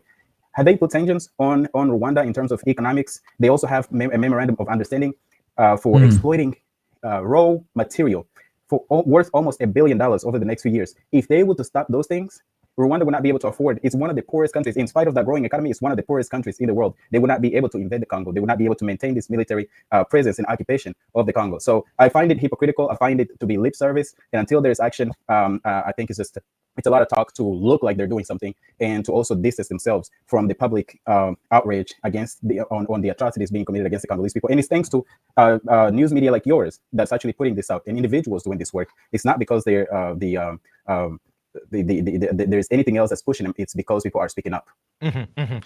Claude Garabuke, survivor of the Rwandan genocide, co-author of the book Survivors Uncensored, and executive director and co-founder of the African Great Lakes Action Network. Thank you so much for joining us here on the Freedom Side and sorting through all of this. Any thoughts before I continue? I mean, it sounds like all the things are there. You know, it's like how they all fit together and how the West is actually involved and all that stuff and where the actual truth is, because there's a lot of propaganda being thrown around. Right. You know, and I just got to take some time to sort through it. You know? Yeah, like I said, we're not doing this justice, but I think this is definitely going to be worth dissecting more as we continue with the show and as we find more stuff. Like, yes, that being said, with Claude, I do feel like, yes, there's a lot of truth, I think, especially what we reported. But I also, in a way, have to kind of give him a side eye a little bit. I think in terms of, as you said, the idea of, and Raya did this too, just kind of comparing this to what's happening in Gaza. Yeah. I get why they did that. Well, and that's been my red flags with this from the beginning, where it's like, right.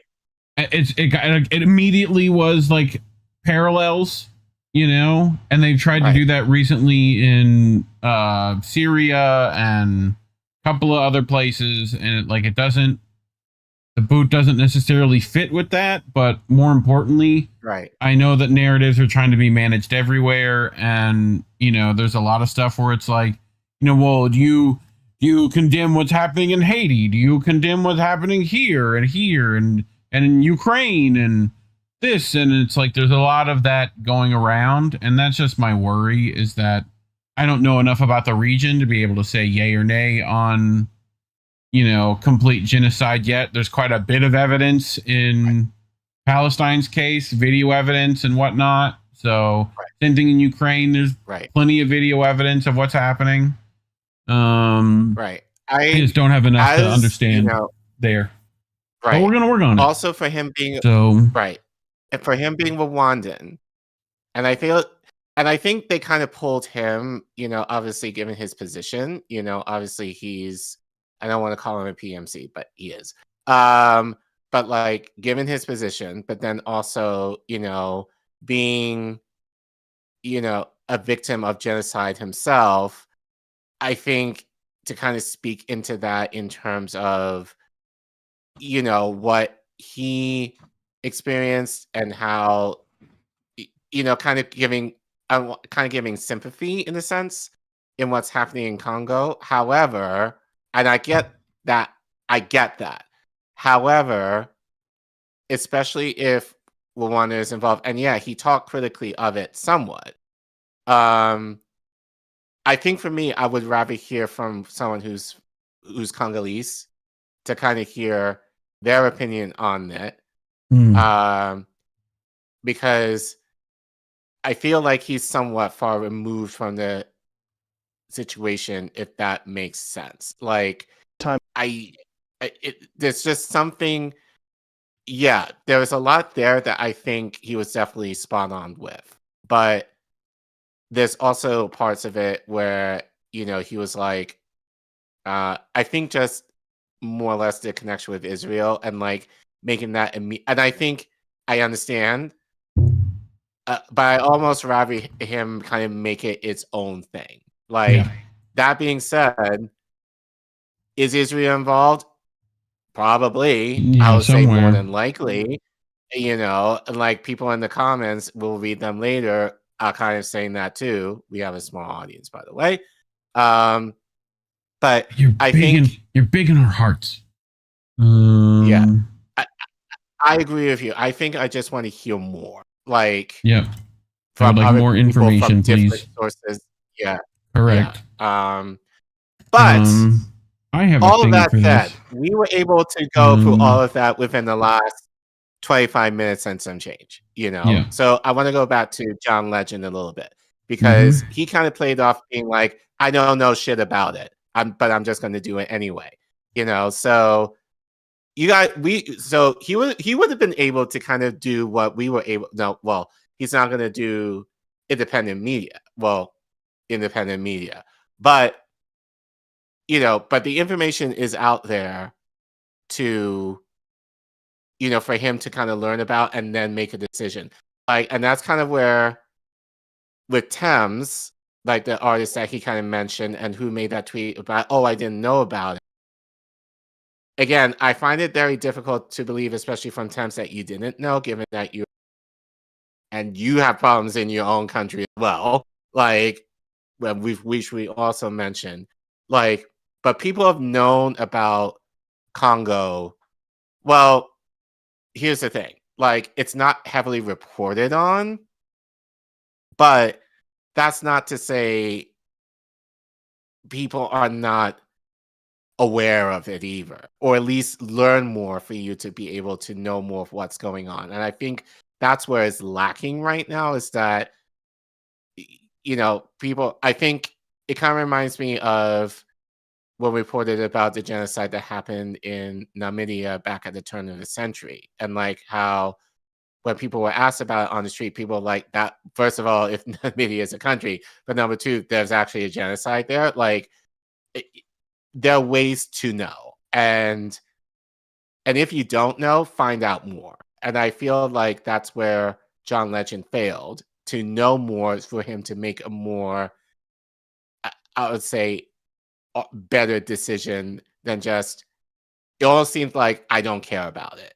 Like, I was asked to do it, and he hid behind the fact of, oh, people want me to perform here.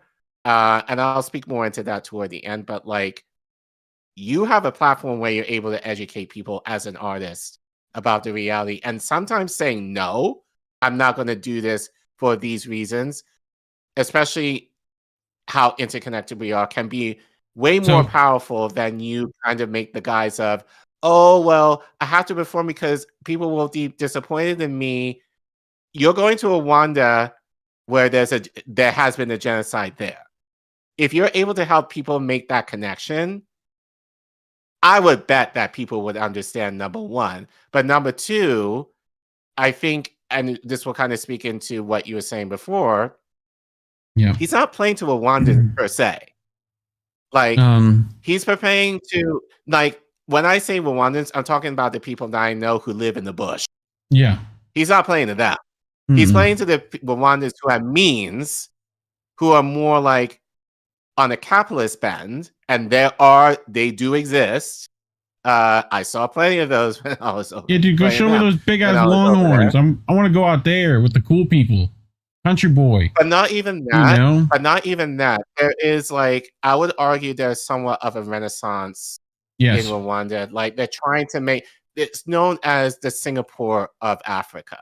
Like, they're really trying to elevate themselves, where with tourism and all that, especially in music, in fashion, they want to be known as prime, I don't want to say real estate, but they want to be known for that. So, like, they are attracting the West and the East, I would argue, for a lot of those industries. So I would argue, really, it's not.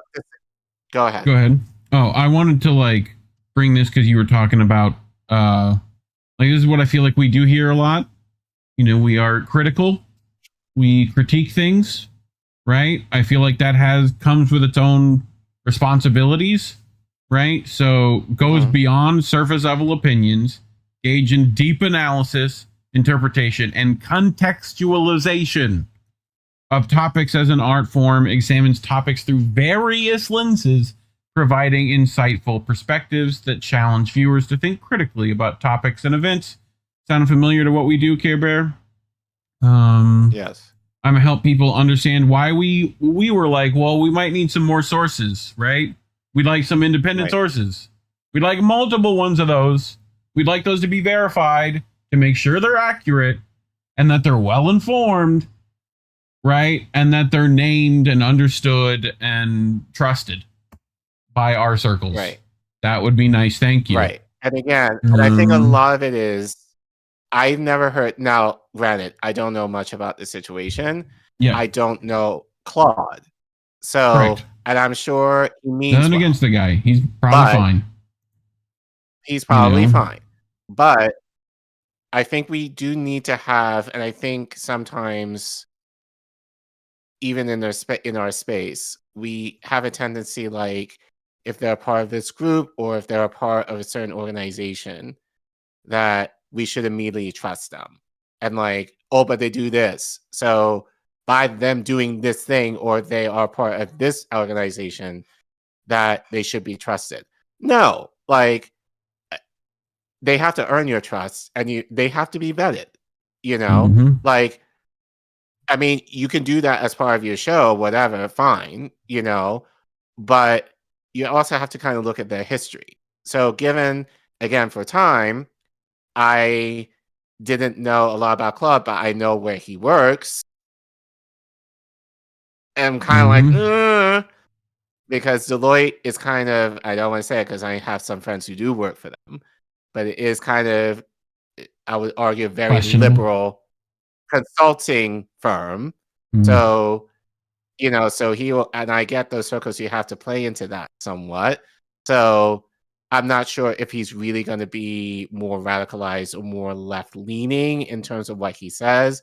Although I feel like a lot of what he said there was definitely probably accurate in terms of what I know and probably what we've talked about. But yes, we need to see more. But going back to John for a second, and I don't want to kill you too long for this, and I don't do this, but Reef is very gracious to me in this. Yeah. I hate it. Okay, you could yell at him in the chat if you want to. I won't stop you. Right. You know, yell at Manny too. Fuck that guy. Think I want to play this because I think it's just funny how John kind of downplayed what's happening in Congo, but he had plenty to say about what's happening in Palestine when he was talking with Mehdi.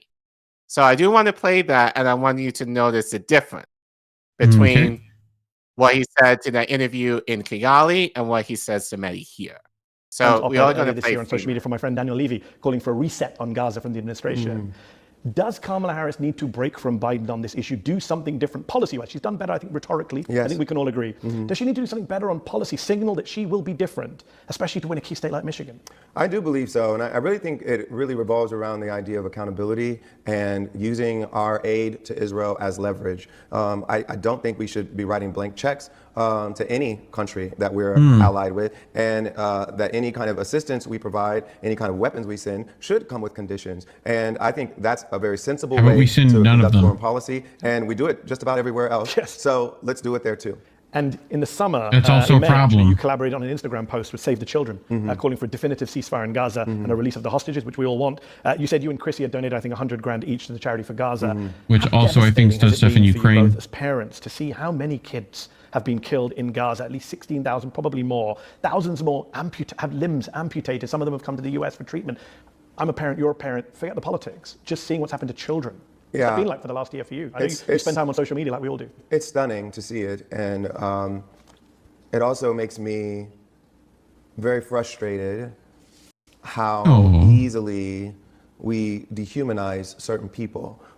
based on where they live, the color of their skin, their religion, whether or not they're allies with our country. No matter what political disagreements and political animus and anger we have at Hamas and the leadership in Gaza, those kids are innocent. Yes. And I don't believe You it's know like what? a Pause punishment. here. And He just said, I don't want to dismiss what's going on.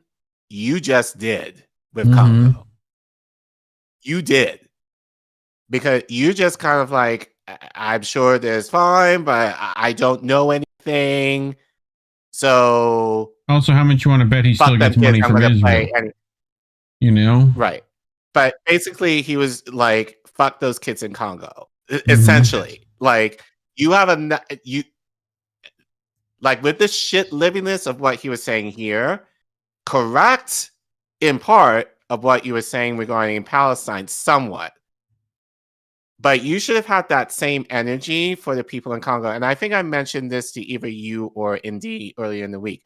I think it's funny you have this kind of critique of Palestinian children, which I think is perfectly fine. But you can have that same critique among your own Black people. Granted, they live in Africa, but you didn't have that same heart for them. And for me, that's a problem. Like, yes, if you're going to have expressed concern about humanity, as you claim to, John, you need to have humanity for everyone. And I think my issue is,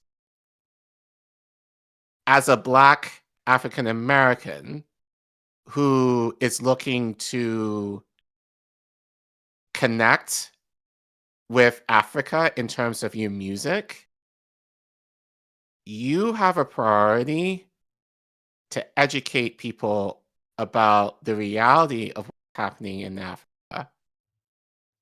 And you're not going to do this, but I'm telling you, in the ideal world, what you should be doing, you should be talking about the reality of overlords of who probably pay you to shut up, to the reality of what's happening in Africa currently is at the hands of the people who you do not want to mention. But you won't do that because you sold out. You sold out. You talk about how you grew up middle class in Ohio and you had it rough and all that, and your heart still think about the people that you grew up with. The problem is, John, you're not in Ohio anymore. Hollywood boy.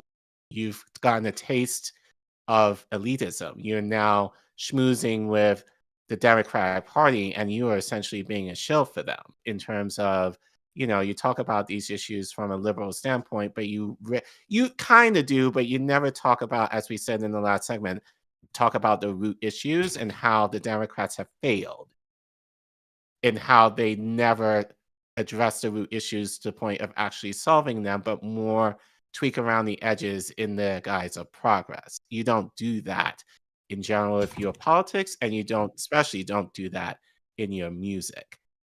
And more importantly, as our friend J. Joe Nice often says, the struggle is international, sir.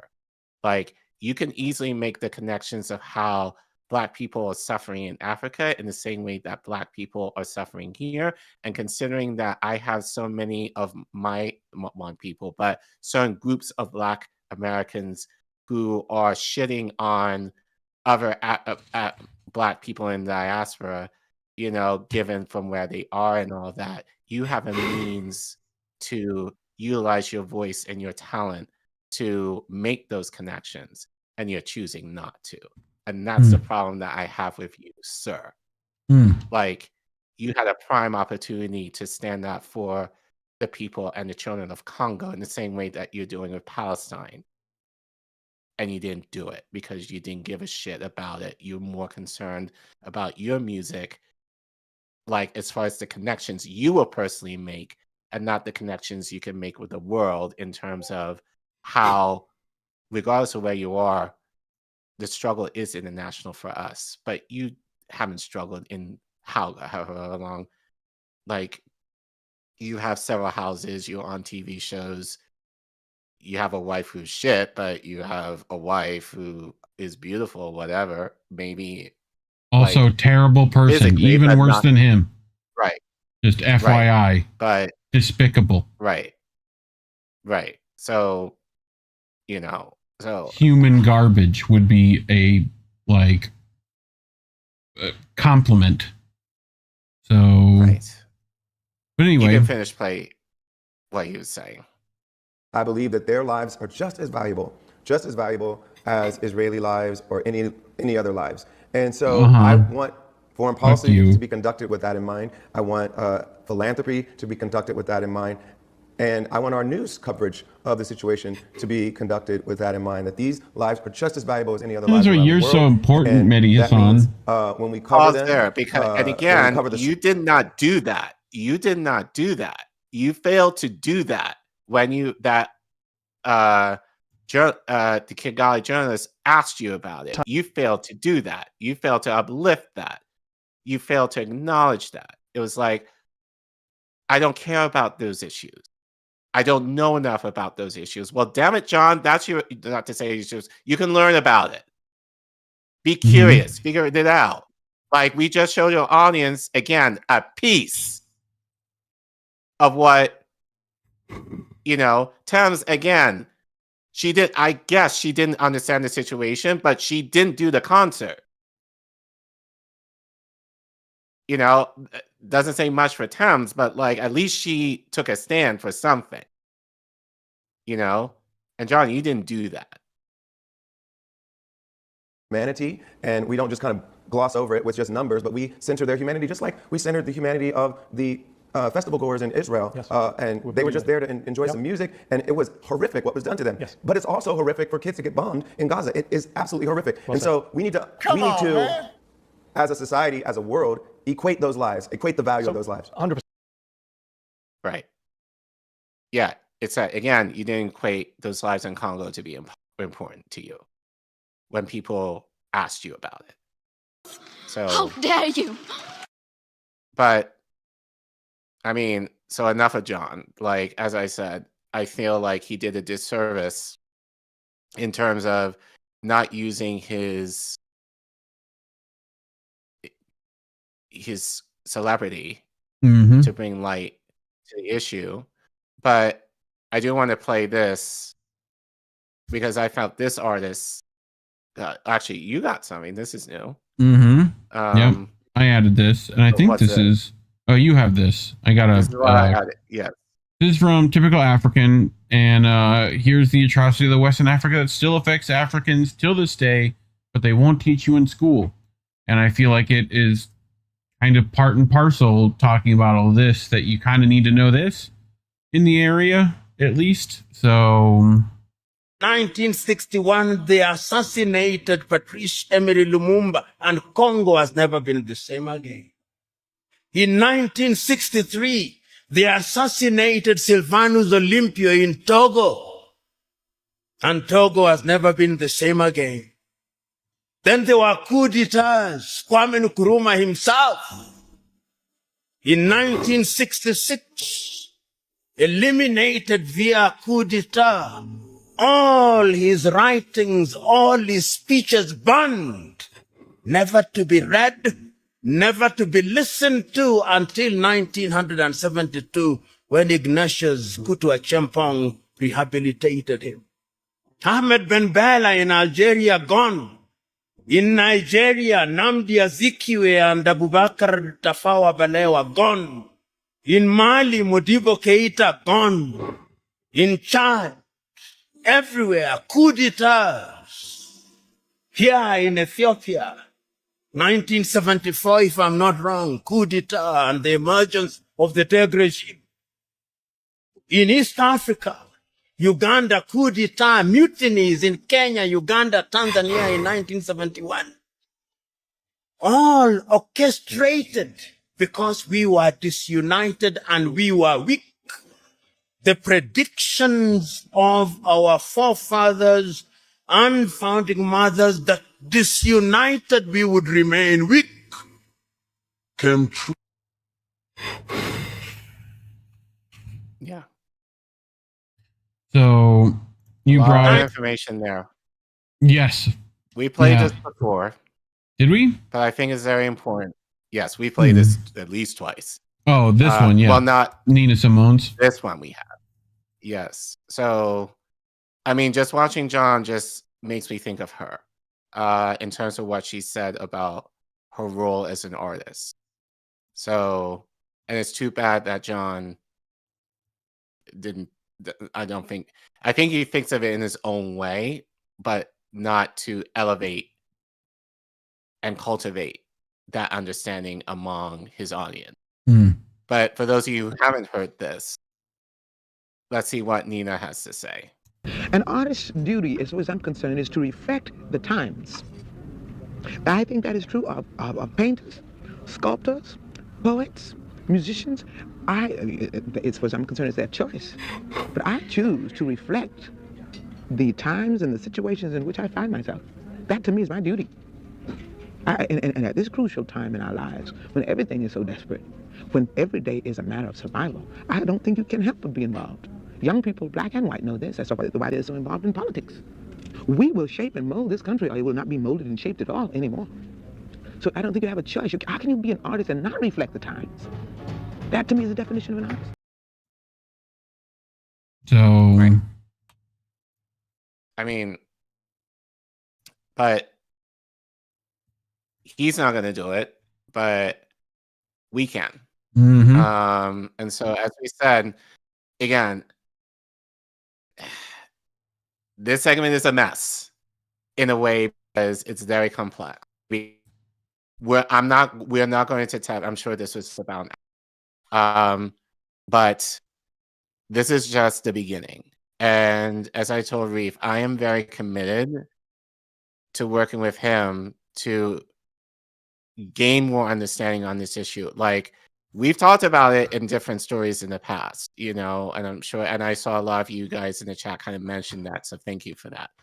But I think in the same way where I feel like we've done a decent job of giving a very comprehensive view on Gaza and the West Bank over the last year and a half, I want to be able to do the same thing with Congo, if at all possible.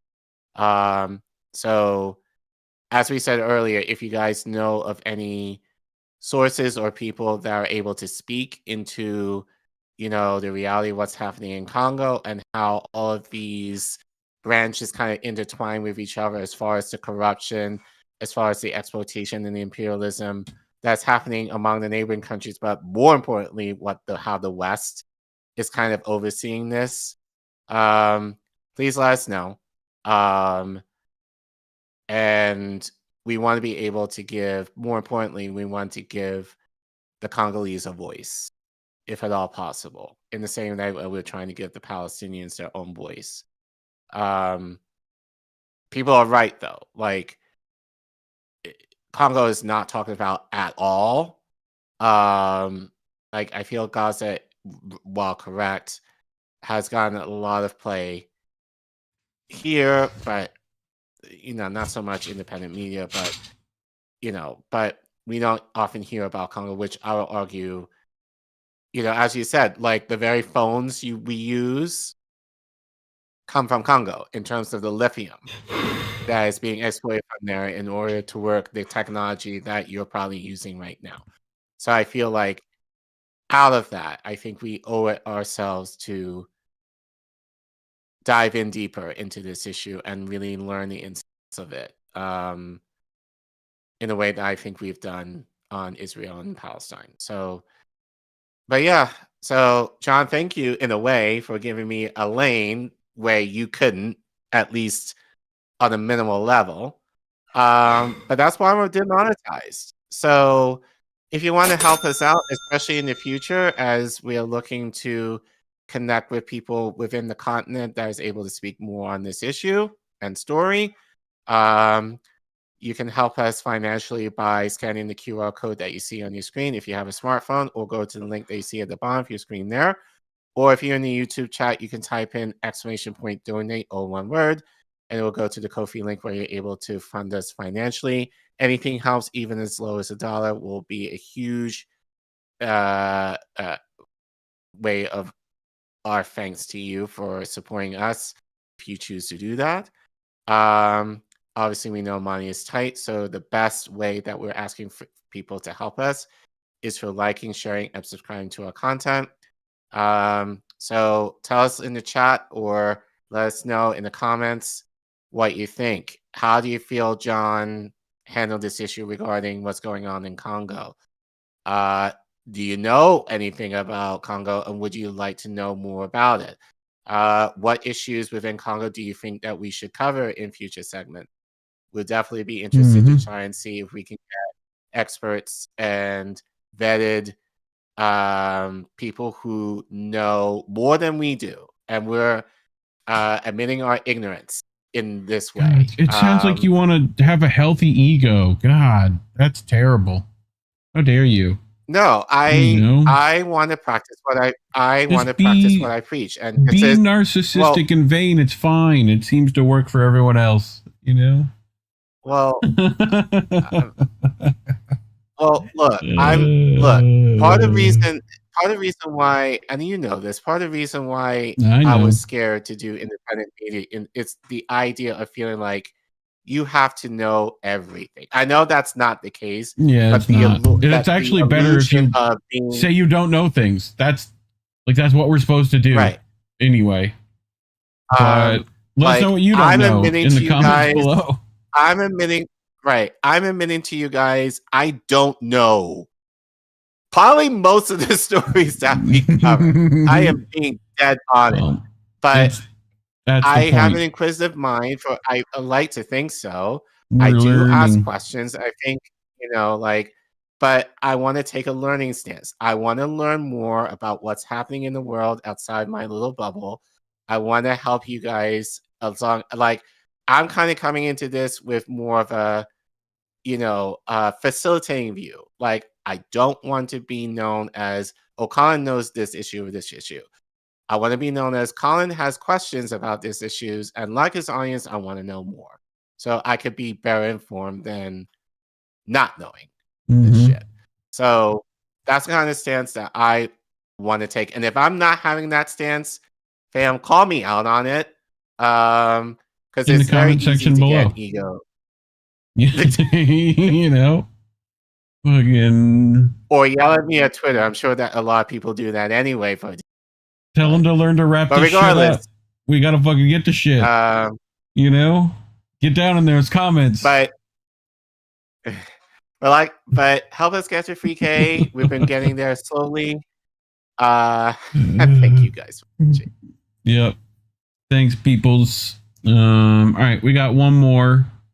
But before you do that, yeah, we'll check in with chat. Everyone, shake it out. Shake it out. Get it all out for a bit. Get that blood flowing a little bit. I did see a lot of comments. Someone's making espresso martinis. You can share. Right. Share, please. So Nihilo Nostrum, Kendrick Lamar has done a concert in Rwanda too. Yeah, right. I didn't know that, but it makes a lot of sense. Yeah, again, talking about Palestine. Fuck that dude. Right. So there's definitely a pattern. I think it makes sense knowing Rwanda. They want to make themselves like I don't want to say a tourist trap, but they want to make themselves appealing to the West in terms of tourism. And I would argue almost having people live there to build their economy, essentially. So it makes a lot of sense that they're doing a lot of things to elevate the country in that regard. Would help to learn more about the Congo, but it would also be good to learn about Mali, Burkina Faso, and Niger. Captain Ibrahim Traore, the revolution has been overlooked. We have covered that in the past, specifically Traore in his statements and the Sahel states and whatnot. So that's definitely a factor there. Yeah.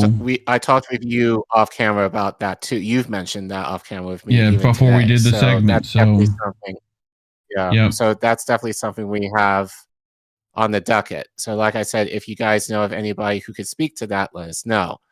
Also, shout out Jackie Jacks if you're out there watching. Appreciate you, friend of the show. I think you're out there. Love you, fam. Steve Gill, Israel complicit in Congo genocide concerning diamonds. We talked about that in the segment. Check our playlist. Yeah.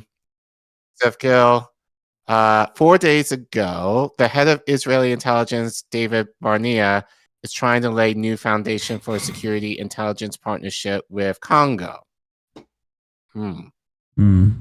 Might be a story. We should look into that. People mentioned it was Rania colic. I always feel like colic's name is like that throw-uppy horse disease.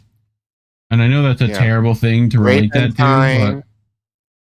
Grapentine on YouTube. Leonardo DiCaprio was in the movie about these blood diamonds, but I bet it left a lot of info out if not had some propaganda That in it. and Yes, Hotel Rwanda. Both of those can... Rwanda, which I've talked to Rwandans about that movie. Like my friend, my mentor in particular, and he said very highly propagandized movie. So did not speak of the reality of what happened. Could see that. Nahilo Nostrum again. Western governments demanded Kagame withdraw his forces, but Western governments are backing Rwanda. Interesting. Yep. Nahilo Nostrum, we should look into whether or not Bantu supremacism is a thing. Probably. Something we're looking into. I mean, may not be as big a thing as others, but usually there's a few. Grapentine and Israel Terrorist Force, ITF. I think there was a couple more. I think there was something on John. Indy booed you, rightfully so. Good for you. Again, you guys humored me because you did not want me to. So you can use that over me in the future. All right. So as much as I'd love to, hold on, I think there's one more. Yeah, I know. I think there's one more. Chris H. Did you read? I think you read this. Did. Would help to learn more about Congo. Yeah, you read that. That's what it was. Okay. So Chris H. again. It's hard to follow all these wars, though. I can't even keep up with Ukraine and Syria and Palestine. We've really forgotten Libya. Like, dude, the whole Middle East, people have no idea what's going on there. I barely know, and I'm doing better than like 200% of people. But I don't think again, you know what I said about that. You know, no, but I think it speaks to a lack of what we do in the space. It's like we don't want to hear, like, no offense, I don't want to hear about Hassan Piker getting banned from Twitch. I don't care. Don't talk about it. I didn't want to hear it either. Shit. Right. God. So look, people can do what they want, but as you guys are saying, there's so much more that should be talked about. That, like, how is that benefiting your lives at all?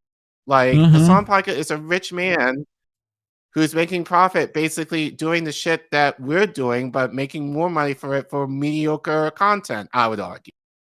So, like, it's not helping me any, and I'm sure it's not helping you guys. But meanwhile, there's a lot of other stuff. Like, there should be enough space to talk about more constructive things collectively among us that I don't think we do a good job at. And my disappointment is immeasurable. Yeah. So I feel we definitely have to do a better job of that in this space. But we do great. We're fantastic here. We try, but again, it gets us away. So to kind of talk about this. All right. From one legend to another legend, let's talk about the funeral of Nasrallah, shall we? Yes. Big things happening this week. I'm sure a lot of you saw clips and pictures and things like that. I wanted to wait till it was done, you know, like let the dead have a bit of peace, right? Before we talk about what it means and the overall arching things and what it means for the future and stuff like that. So, friend of the show, Vanessa Bealey, we've had her on. Go check out our segments with her. Writes, when the world held its breath, the funeral of Saeed Hassan Nasrallah, Again, Saeed Hassan Nasrallah and Saeed Hassan Safin passed to their final resting place, but their resistant remains. And apologies for any butchered names. I'm doing my best with my, gringo tongue. So there are some events that mark us for life. The assassination of Hezbollah Secretary General Saeed Hassan Nasrallah was an event that cast a dark pall over the entire region as soon as it was announced. I was in Syria at the time, and it was a palpable gut punch for the Syrians who had fought for their liberation from Zionist, US, UK, Turkish, Gulf state proxy terrorist groups for more than a decade. Hezbollah has been instrumental in that war of liberation. Saeed Nasrallah has been a voice that all regional resistance members had looked to for guidance, strength, and the wisdom that would bring victory against oppression. The loss of this icon of victory over tyranny created a wound that does not heal, and it left a void that cannot be filled, at least not for a considerable length of time. For many who attended the funeral, it was the crushing of the last hope that Saeed would miraculously reappear and mock his Zionist assassins. If only. In the morning, I walked with some friends for more than an hour to the outskirts of the stadium where the funeral ceremony would take place. As we moved closer to the venue, cars carrying the yellow Hezbollah flags were stopping and offering a lift. Even at 7 a.m., the crowds were immense. The stadium had been filled 50% within 10 minutes of the doors opening at 6 a.m. Mourners from all over the world had flown in and slept in freezing temperatures outside the doors all night to ensure their place inside.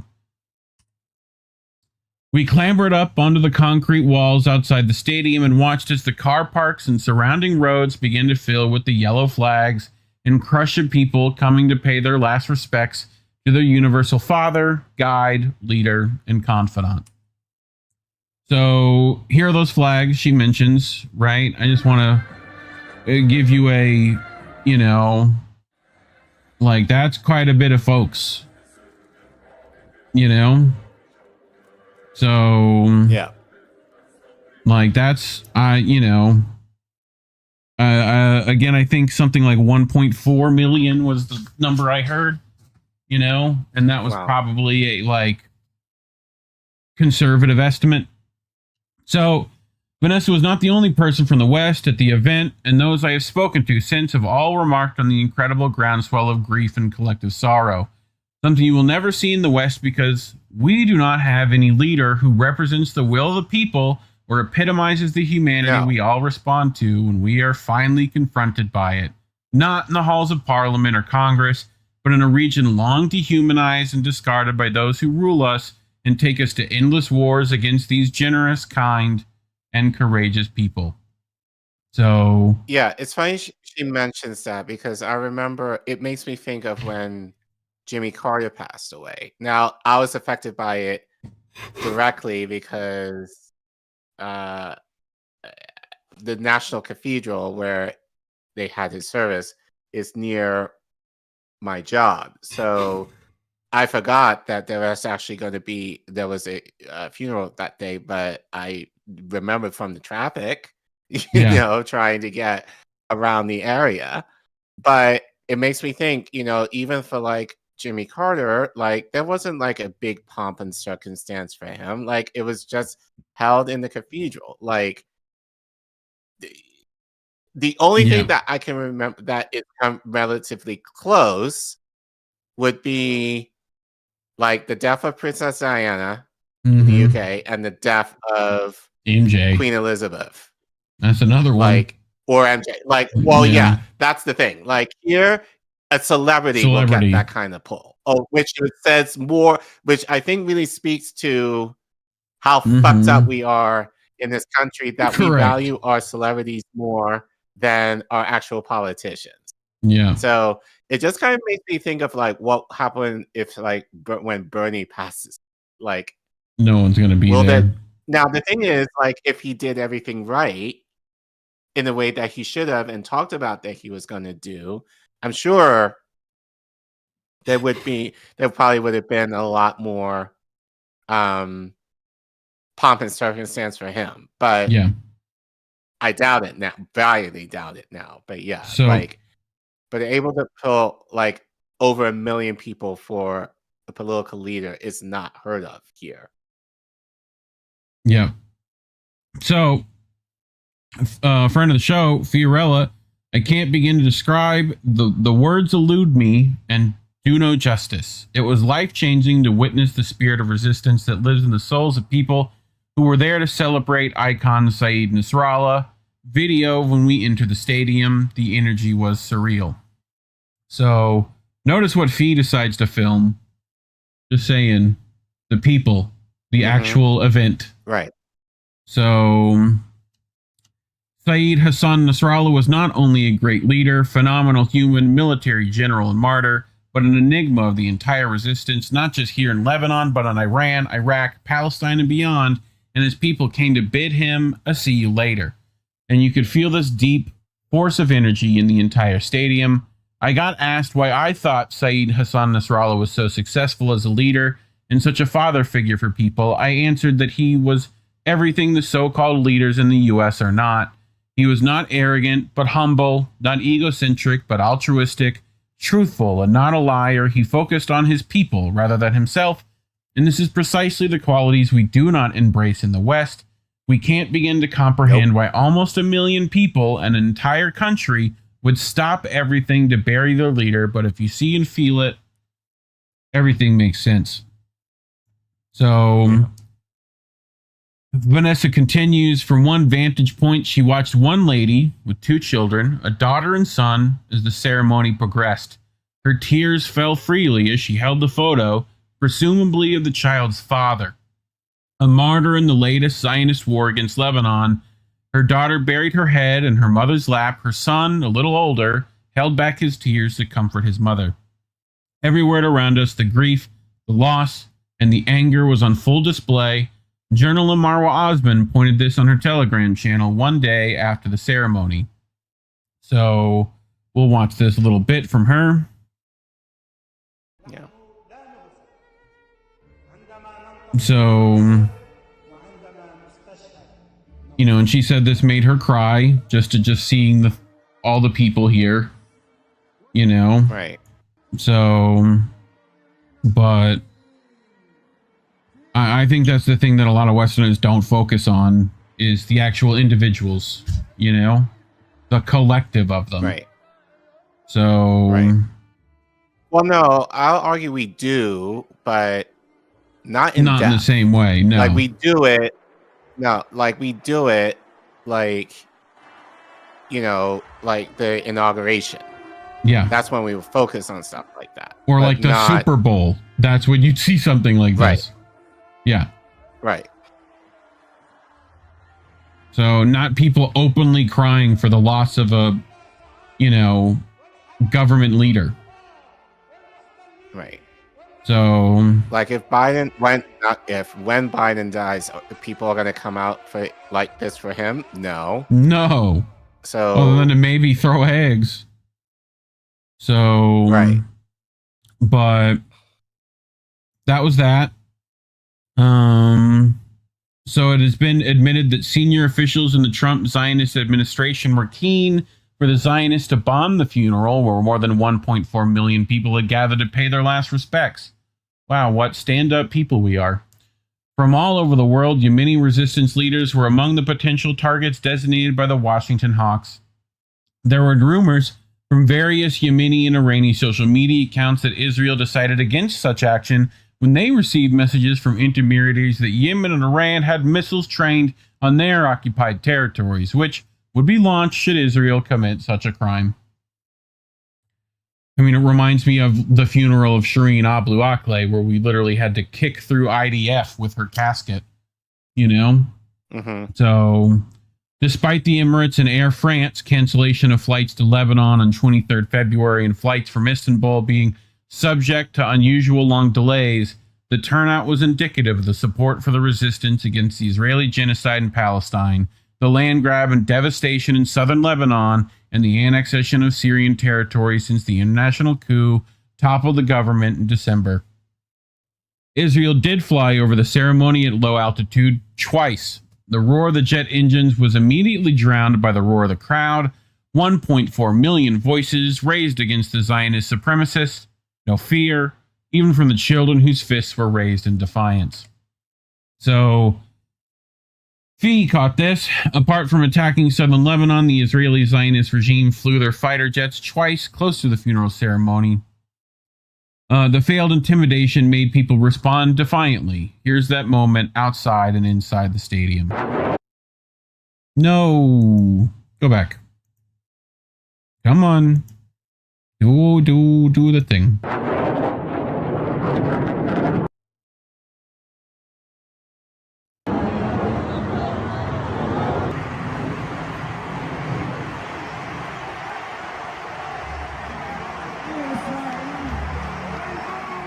But I think she gets like one more angle here.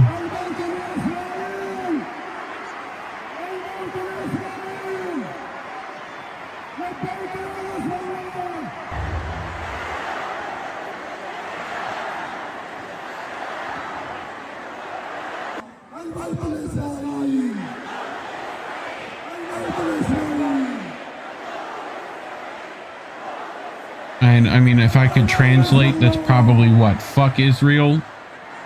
Just guessing. So, but again, shoes raised in defiance. So, I mean, I feel you. Bring back that. So again, I wanted a just slight different angle here. So. This is Abu Ali's reaction. We'll get to him in a bit. So bodyguard of Nasrallah, for lack of a better term.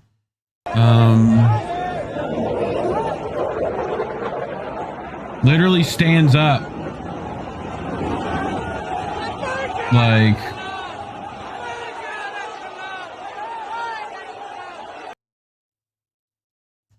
so, but on September 28th, Israel claimed to assassinate Haji Abu Ali, Saeed Nasrallah's personal guard, calling him an Israeli spy.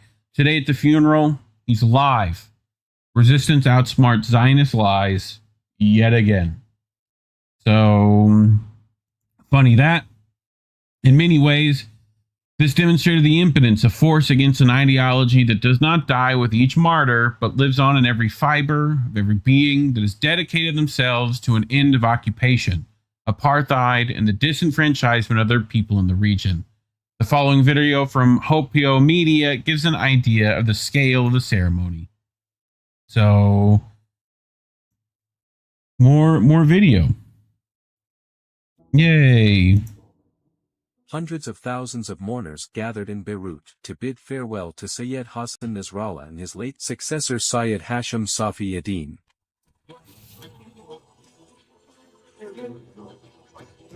The area around the stadium was overflowing, with organizers estimating 1,400,000 people attended the funeral of Hezbollah's late leader. مثل ما هو حبنا احنا بنحبه واللي جينا وهي يعني شيء صغير نعمل له انه نيجي نكون هون كرماله. Israeli warplanes performed a low flyby in a failed attempt to scare the crowds who chanted back at them.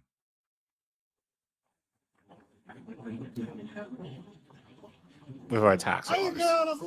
Yeah.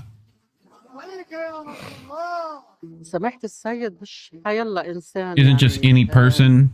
He didn't only do his duty and leave. No. Saeed was our father, who's our soul. He's our dignity and pride. Syed Nasrallah led Hezbollah for around 30 years, until his martyrdom on September 27, 2024. When Israel used over 80 tons of bombs to assassinate one man, people from all over the world attended Syed Hassan Nasrallah's funeral procession, taking him to his final resting place near Beirut's southern suburb. So, yeah, I mean, quite a gathering for sure. And fuck Israel for the intimidation. So, again, I said I'd get to Abu Ali. So, when the Zionist jets passed low over the ceremony, there was one man who flung himself on the coffin of Saeed Hassan Nasrallah to protect him in death, as he did for 3 decades in life. Abu Ali is described by Enemy Watch. So, but here he is, let's do this. How about that? I mean, he's been at this for a while. So, been there alongside Nasrallah for quite a minute. So, Vanessa continues. Abu Ali Jawad Hussein Khalil, I hope I got that right, is the son-in-law of Saeed Hassan Nasrallah and his chief security officer. He was also known as Saeed Sheriff, or Saeed Shield, due to his exceptional dedication to protecting the Secretary General of Hezbollah. Not only is the son-in-law the Secretary General of Hezbollah, but he is also responsible for the first line of security protection for Saeed Hassan. He holds a position of complete trust within Hezbollah's leadership and is one of the 19 elite commanders tasked with ensuring Saeed Hassan's safety. Despite his young age, he is the top due to his extraordinary loyalty and ability to execute highly sensitive missions. So, again, he's been at this for quite a bit. So, good on him. But anyway, one second.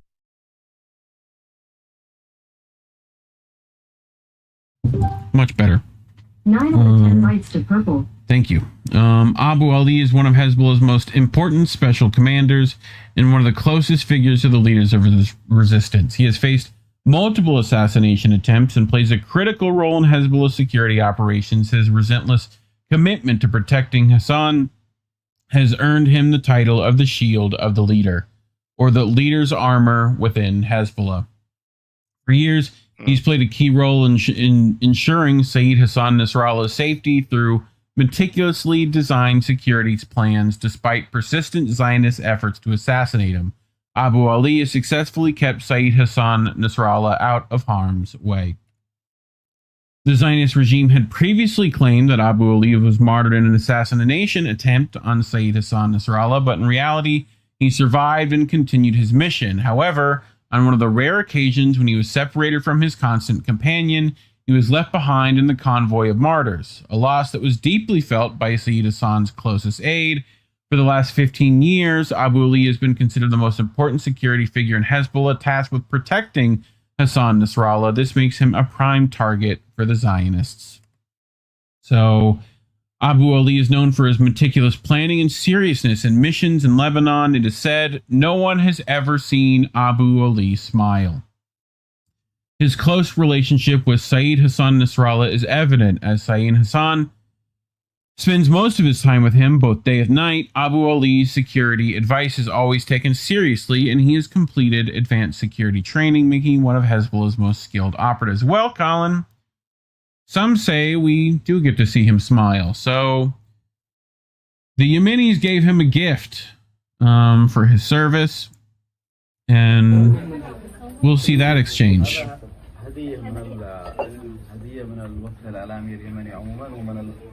خصوصا من الأخ أحمد حسن زيد هذا ابن الشهيد حسن زيد وزير يمني تم اغتياله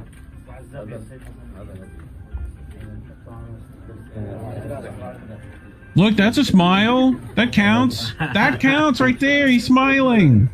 Look at that.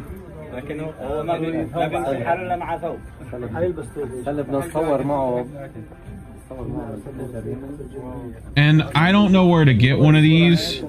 I definitely haven't earned it nearly as well, but I would love to have one just to honor these people.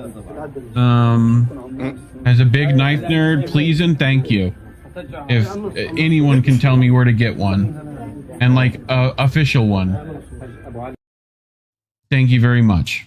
You have a birthday coming up, so yes, I do. Yes, I do.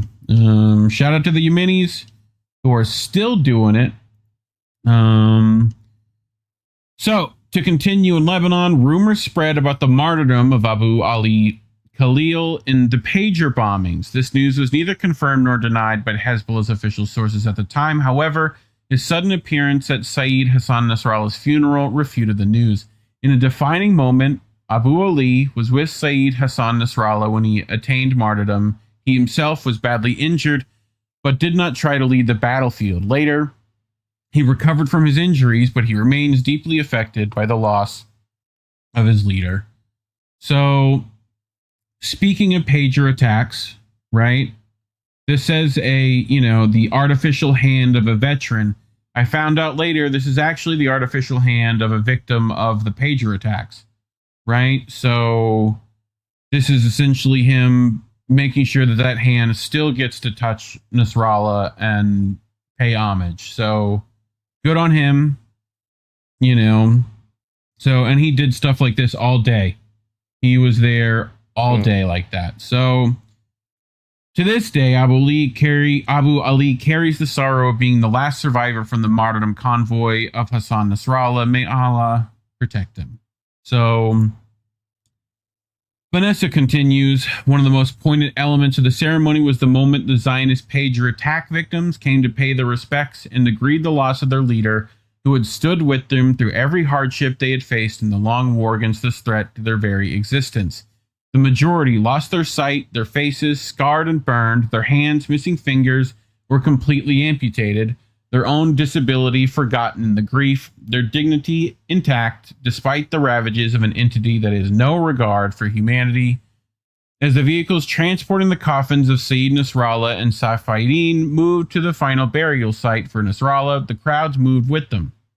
The hours it took to arrive at the final resting place, testament to the people not wanting to let them go, people weeping, clinging to the last physical imprint of a leader who has never deserted them and has always been their safe place in the harshest of times. The chants of allegiance echoed throughout Beirut during the ceremony and affirmed the continuance of the resistance. I'll butcher this. Labaika ya Nasrallah, at your service, Nasrallah. We remain committed to the pledge, Nasrallah, and far from us is humiliation. Were the chants, as journalist Miriam Charabadi stated in her latest article covering the funeral, no words of consolation will ever suffice. Our only solace is in continuing the struggle and standing firm upon this path until the day the sun of liberation rises over our land. So liberation, the goal, correct? As we've said many a times. So in closing, the following eulogy from Marwa Osman expressed perfectly the chasm of grief left behind by the final departure of Hassan Nasrallah from his earth. Sayyid's legacy is one of a journey that does not end until liberation is achieved and dignity restored, and it is a legacy that will not die with the frail human body, because those that follow the coffin are the ones who will take up the torch of resistance and ensure that it is never extinguished. So, is it going to give me the video? I do have the video. Closing thoughts before I get to that? I mean, just wow. Yep. I mean, I would love in our lifetime to have a political leader in this country that would move people in that way to pay their final respects like that. But as I said earlier, we give more play for our celebrities than we do our politicians, and that really should say something. Yeah. Honestly, that should say a lot about to our politicians, that more people will be willing, again, again, people will go broke to see her in concert. Yep. Than to see Biden give his last respects if they ever had the chance. Like, if you had to ask people, which would you do? I'm sure most people would say, I'd rather see Beyonce, and all that kind of bullshit. Which, fine, but I think honestly that should embarrass a lot of our politicians, that they don't do anything worthy enough for people to acknowledge their life. But I think, again, given the position that they're in, you're there to ideally better lives. And if you're not planning to better my life, well, then fuck you. You can rest in piss. As many people online kind of say, especially for people in government who are especially heinous. But yeah, we don't see that here to that degree for political leaders or thought leaders who have made an impact, good impact, for the benefit of their country. Well, we'll let Maro Osman finish it out. She's an icon of the resistance here in Lebanon and globally. The heart of a lioness and the steadfastness of resistance runs through her veins. Who better to express the profound loss of a giant among men, Saeed Hassan Nasrallah. Although I have spoken many times before about the passing of the leader of the martyrs of the resistance, and despite the undeniable evidence confirming his martyrdom as truth rather than illusion, a part of me still clung to a lingering hope. I wished against all reason that Sayyid Hassan Nasrallah was still alive, that he had merely left for a brief time to recover, and that he would soon return, just as before, to lift the burdens from our souls with his radiant presence, to silence doubt with his reassuring smile, and to quell the voices of the slanderers and oppressors with his unwavering words. Sometimes we need to hold on to such hopes, perhaps even illusions, just to survive. Our souls are not made of iron or steel to withstand every trial. They are not unyielding enough to endure an unbroken tide of sorrow stretching back decades. Like all human beings, we rejoice and grieve. We find solace and suffer, and we desperately seek something to soothe our wounds and ease the way of this unforgiving life. From the moment the funeral of Sayyid Hassan Nasrallah, leader, guardian, and eternal symbol was announced, his lovers and followers faced their most difficult trial. They had long feared this day since the enemy, maddened by its own hatred, launched its most ferocious assault. But expectation is one thing, and facing reality is another. The pain resurfaces, the grief intensifies, and we are left confronting an image we never imagined we would witness, one we desperately wish we could escape. Today, tomorrow, and for every day to come, the tears of his devoted ones will flow. Their hearts will tremble with sorrow like never before. The grief we feel now is unlike anything we have ever known. This pain is unbearable. This loss, irreparable. Well, my hearts go out. You know. Yeah. Rest in power. All right. Well, as you might imagine, talking about leaders of Lebanon might get us demonetized. So you could scan that QR code on your screen, go to ko-fi.com/indienewsnetwork. You know, or it's always in the link in the description below if you want to help keep the lights on here. But we'd rather you like and subscribe, hit the share button, leave a comment, let us know what you think.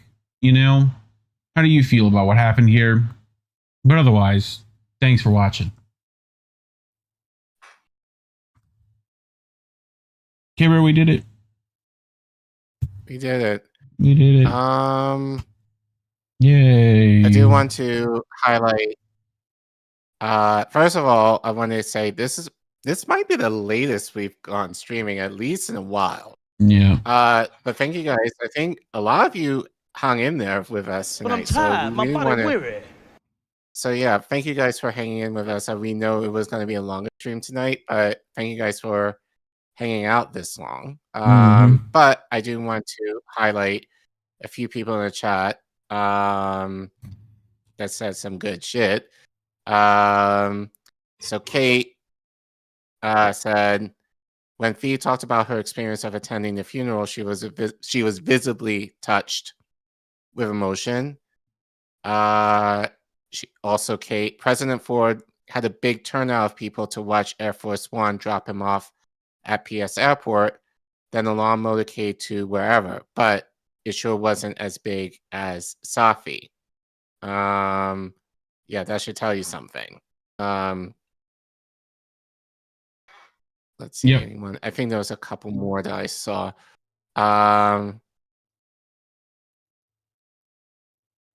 You know, people hanging out. You know, Kate mentioned that we have, I guess, it's us good content. Thank you. Really appreciate it. Man. Chris H, we don't have heroes like that in the West, not like that at all. Not since MLK and Malcolm X. Yeah. No, I argued there have been others since then, but I don't know. Not nearly I think as like popular though. You know, and at the forefront and just beloved. So Nahilo Nostrum says, thanks guys. Thank you. Natalie Pete said, wowzers, amazing content. Appreciate it, fam. You know, trying. We'll let it go straight to our heads, I promise. Said a 4-hour tour. Yep, 4 hours. Jesus Christ. That might be a longest stream. I gotta edit it. That's gonna be quality fun. though. Hopefully that would. Yeah, sorry. Neil has said so much to learn. Yep, and that's why we're here. Both of us are here not to be like the founts of knowledge, but as people who are wanting to learn more about the world around us. And we're very fortunate that we have people in our circle who are more in tune with what's going on in a way that we're not necessarily privy to. But, shout out to, we want to highlight Vanessa, for her work and Fee, who are willing to share their work with us, that we feel comfortable in, sharing their content. Like, those are the vetted ones that we know. All your flowers arrive at once, too late. So we're more than happy and very blessed, I would say, to feature their content on this show. But obviously, we know there are more people like that who don't get enough play that we want to highlight as well. So that's what Reef and I committed to. So that may not make us popular as a result, but that's our intent to highlight. That's always been our priorities, highlight voices, and by extension, indie as well, highlight voices that do not get elevated. But if not enough, then at all, just due to whatever. But yeah. So Indie did this week. I got it. Yeah, thank you. Yeah, you got it. So he sends me. He'll be on Hardlands Media tomorrow morning, 10 p.m. I guess this morning, 10 p.m. Eastern for a special interview about Rockfin. Doing a special panel on BitChute at midnight ET tomorrow night with a panel of 6. Ryan from TLAV, Yiksenheimer, and others, led by attorney Bruce Fine. Topic will be about recent important developments related to the new administration. So, and Saturday we'll be publishing a one-on-one with Golden Monarch, Indian Golden Monarch, recorded today, 8:30, to Substack and YouTube. So Sunday, Angel will be airing a special Angel in the afternoon on why U.S. NATO expansion caused the Russia-Ukraine war. So he's typing right now, but, tomorrow night on Hardlands, not morning. Tomorrow night. Yeah, I'm done. So 10 p.m. Eastern. Yeah. So keep an eye out for that. Otherwise, same bat times mainly. Yeah. So go check out Snow Himbo and Crab on their thing. AM wake ups every morning. Independent review on Fridays. Ina News Wednesdays. Sunday. How do we miss that? Boats. So should be a good time. So you can just screenshot this and keep it for the week. Should do you well. Anyway, I think that's it.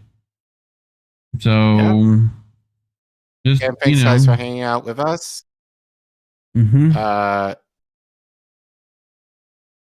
Yep. So remember, the common clay of the New West.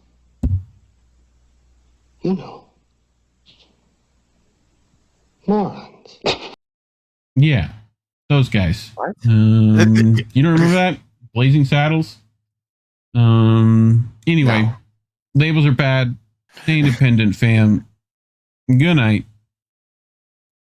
Have a good week, everyone. We want to talk right down to earth in a language that everybody here can easily understand. Bye, have a great time.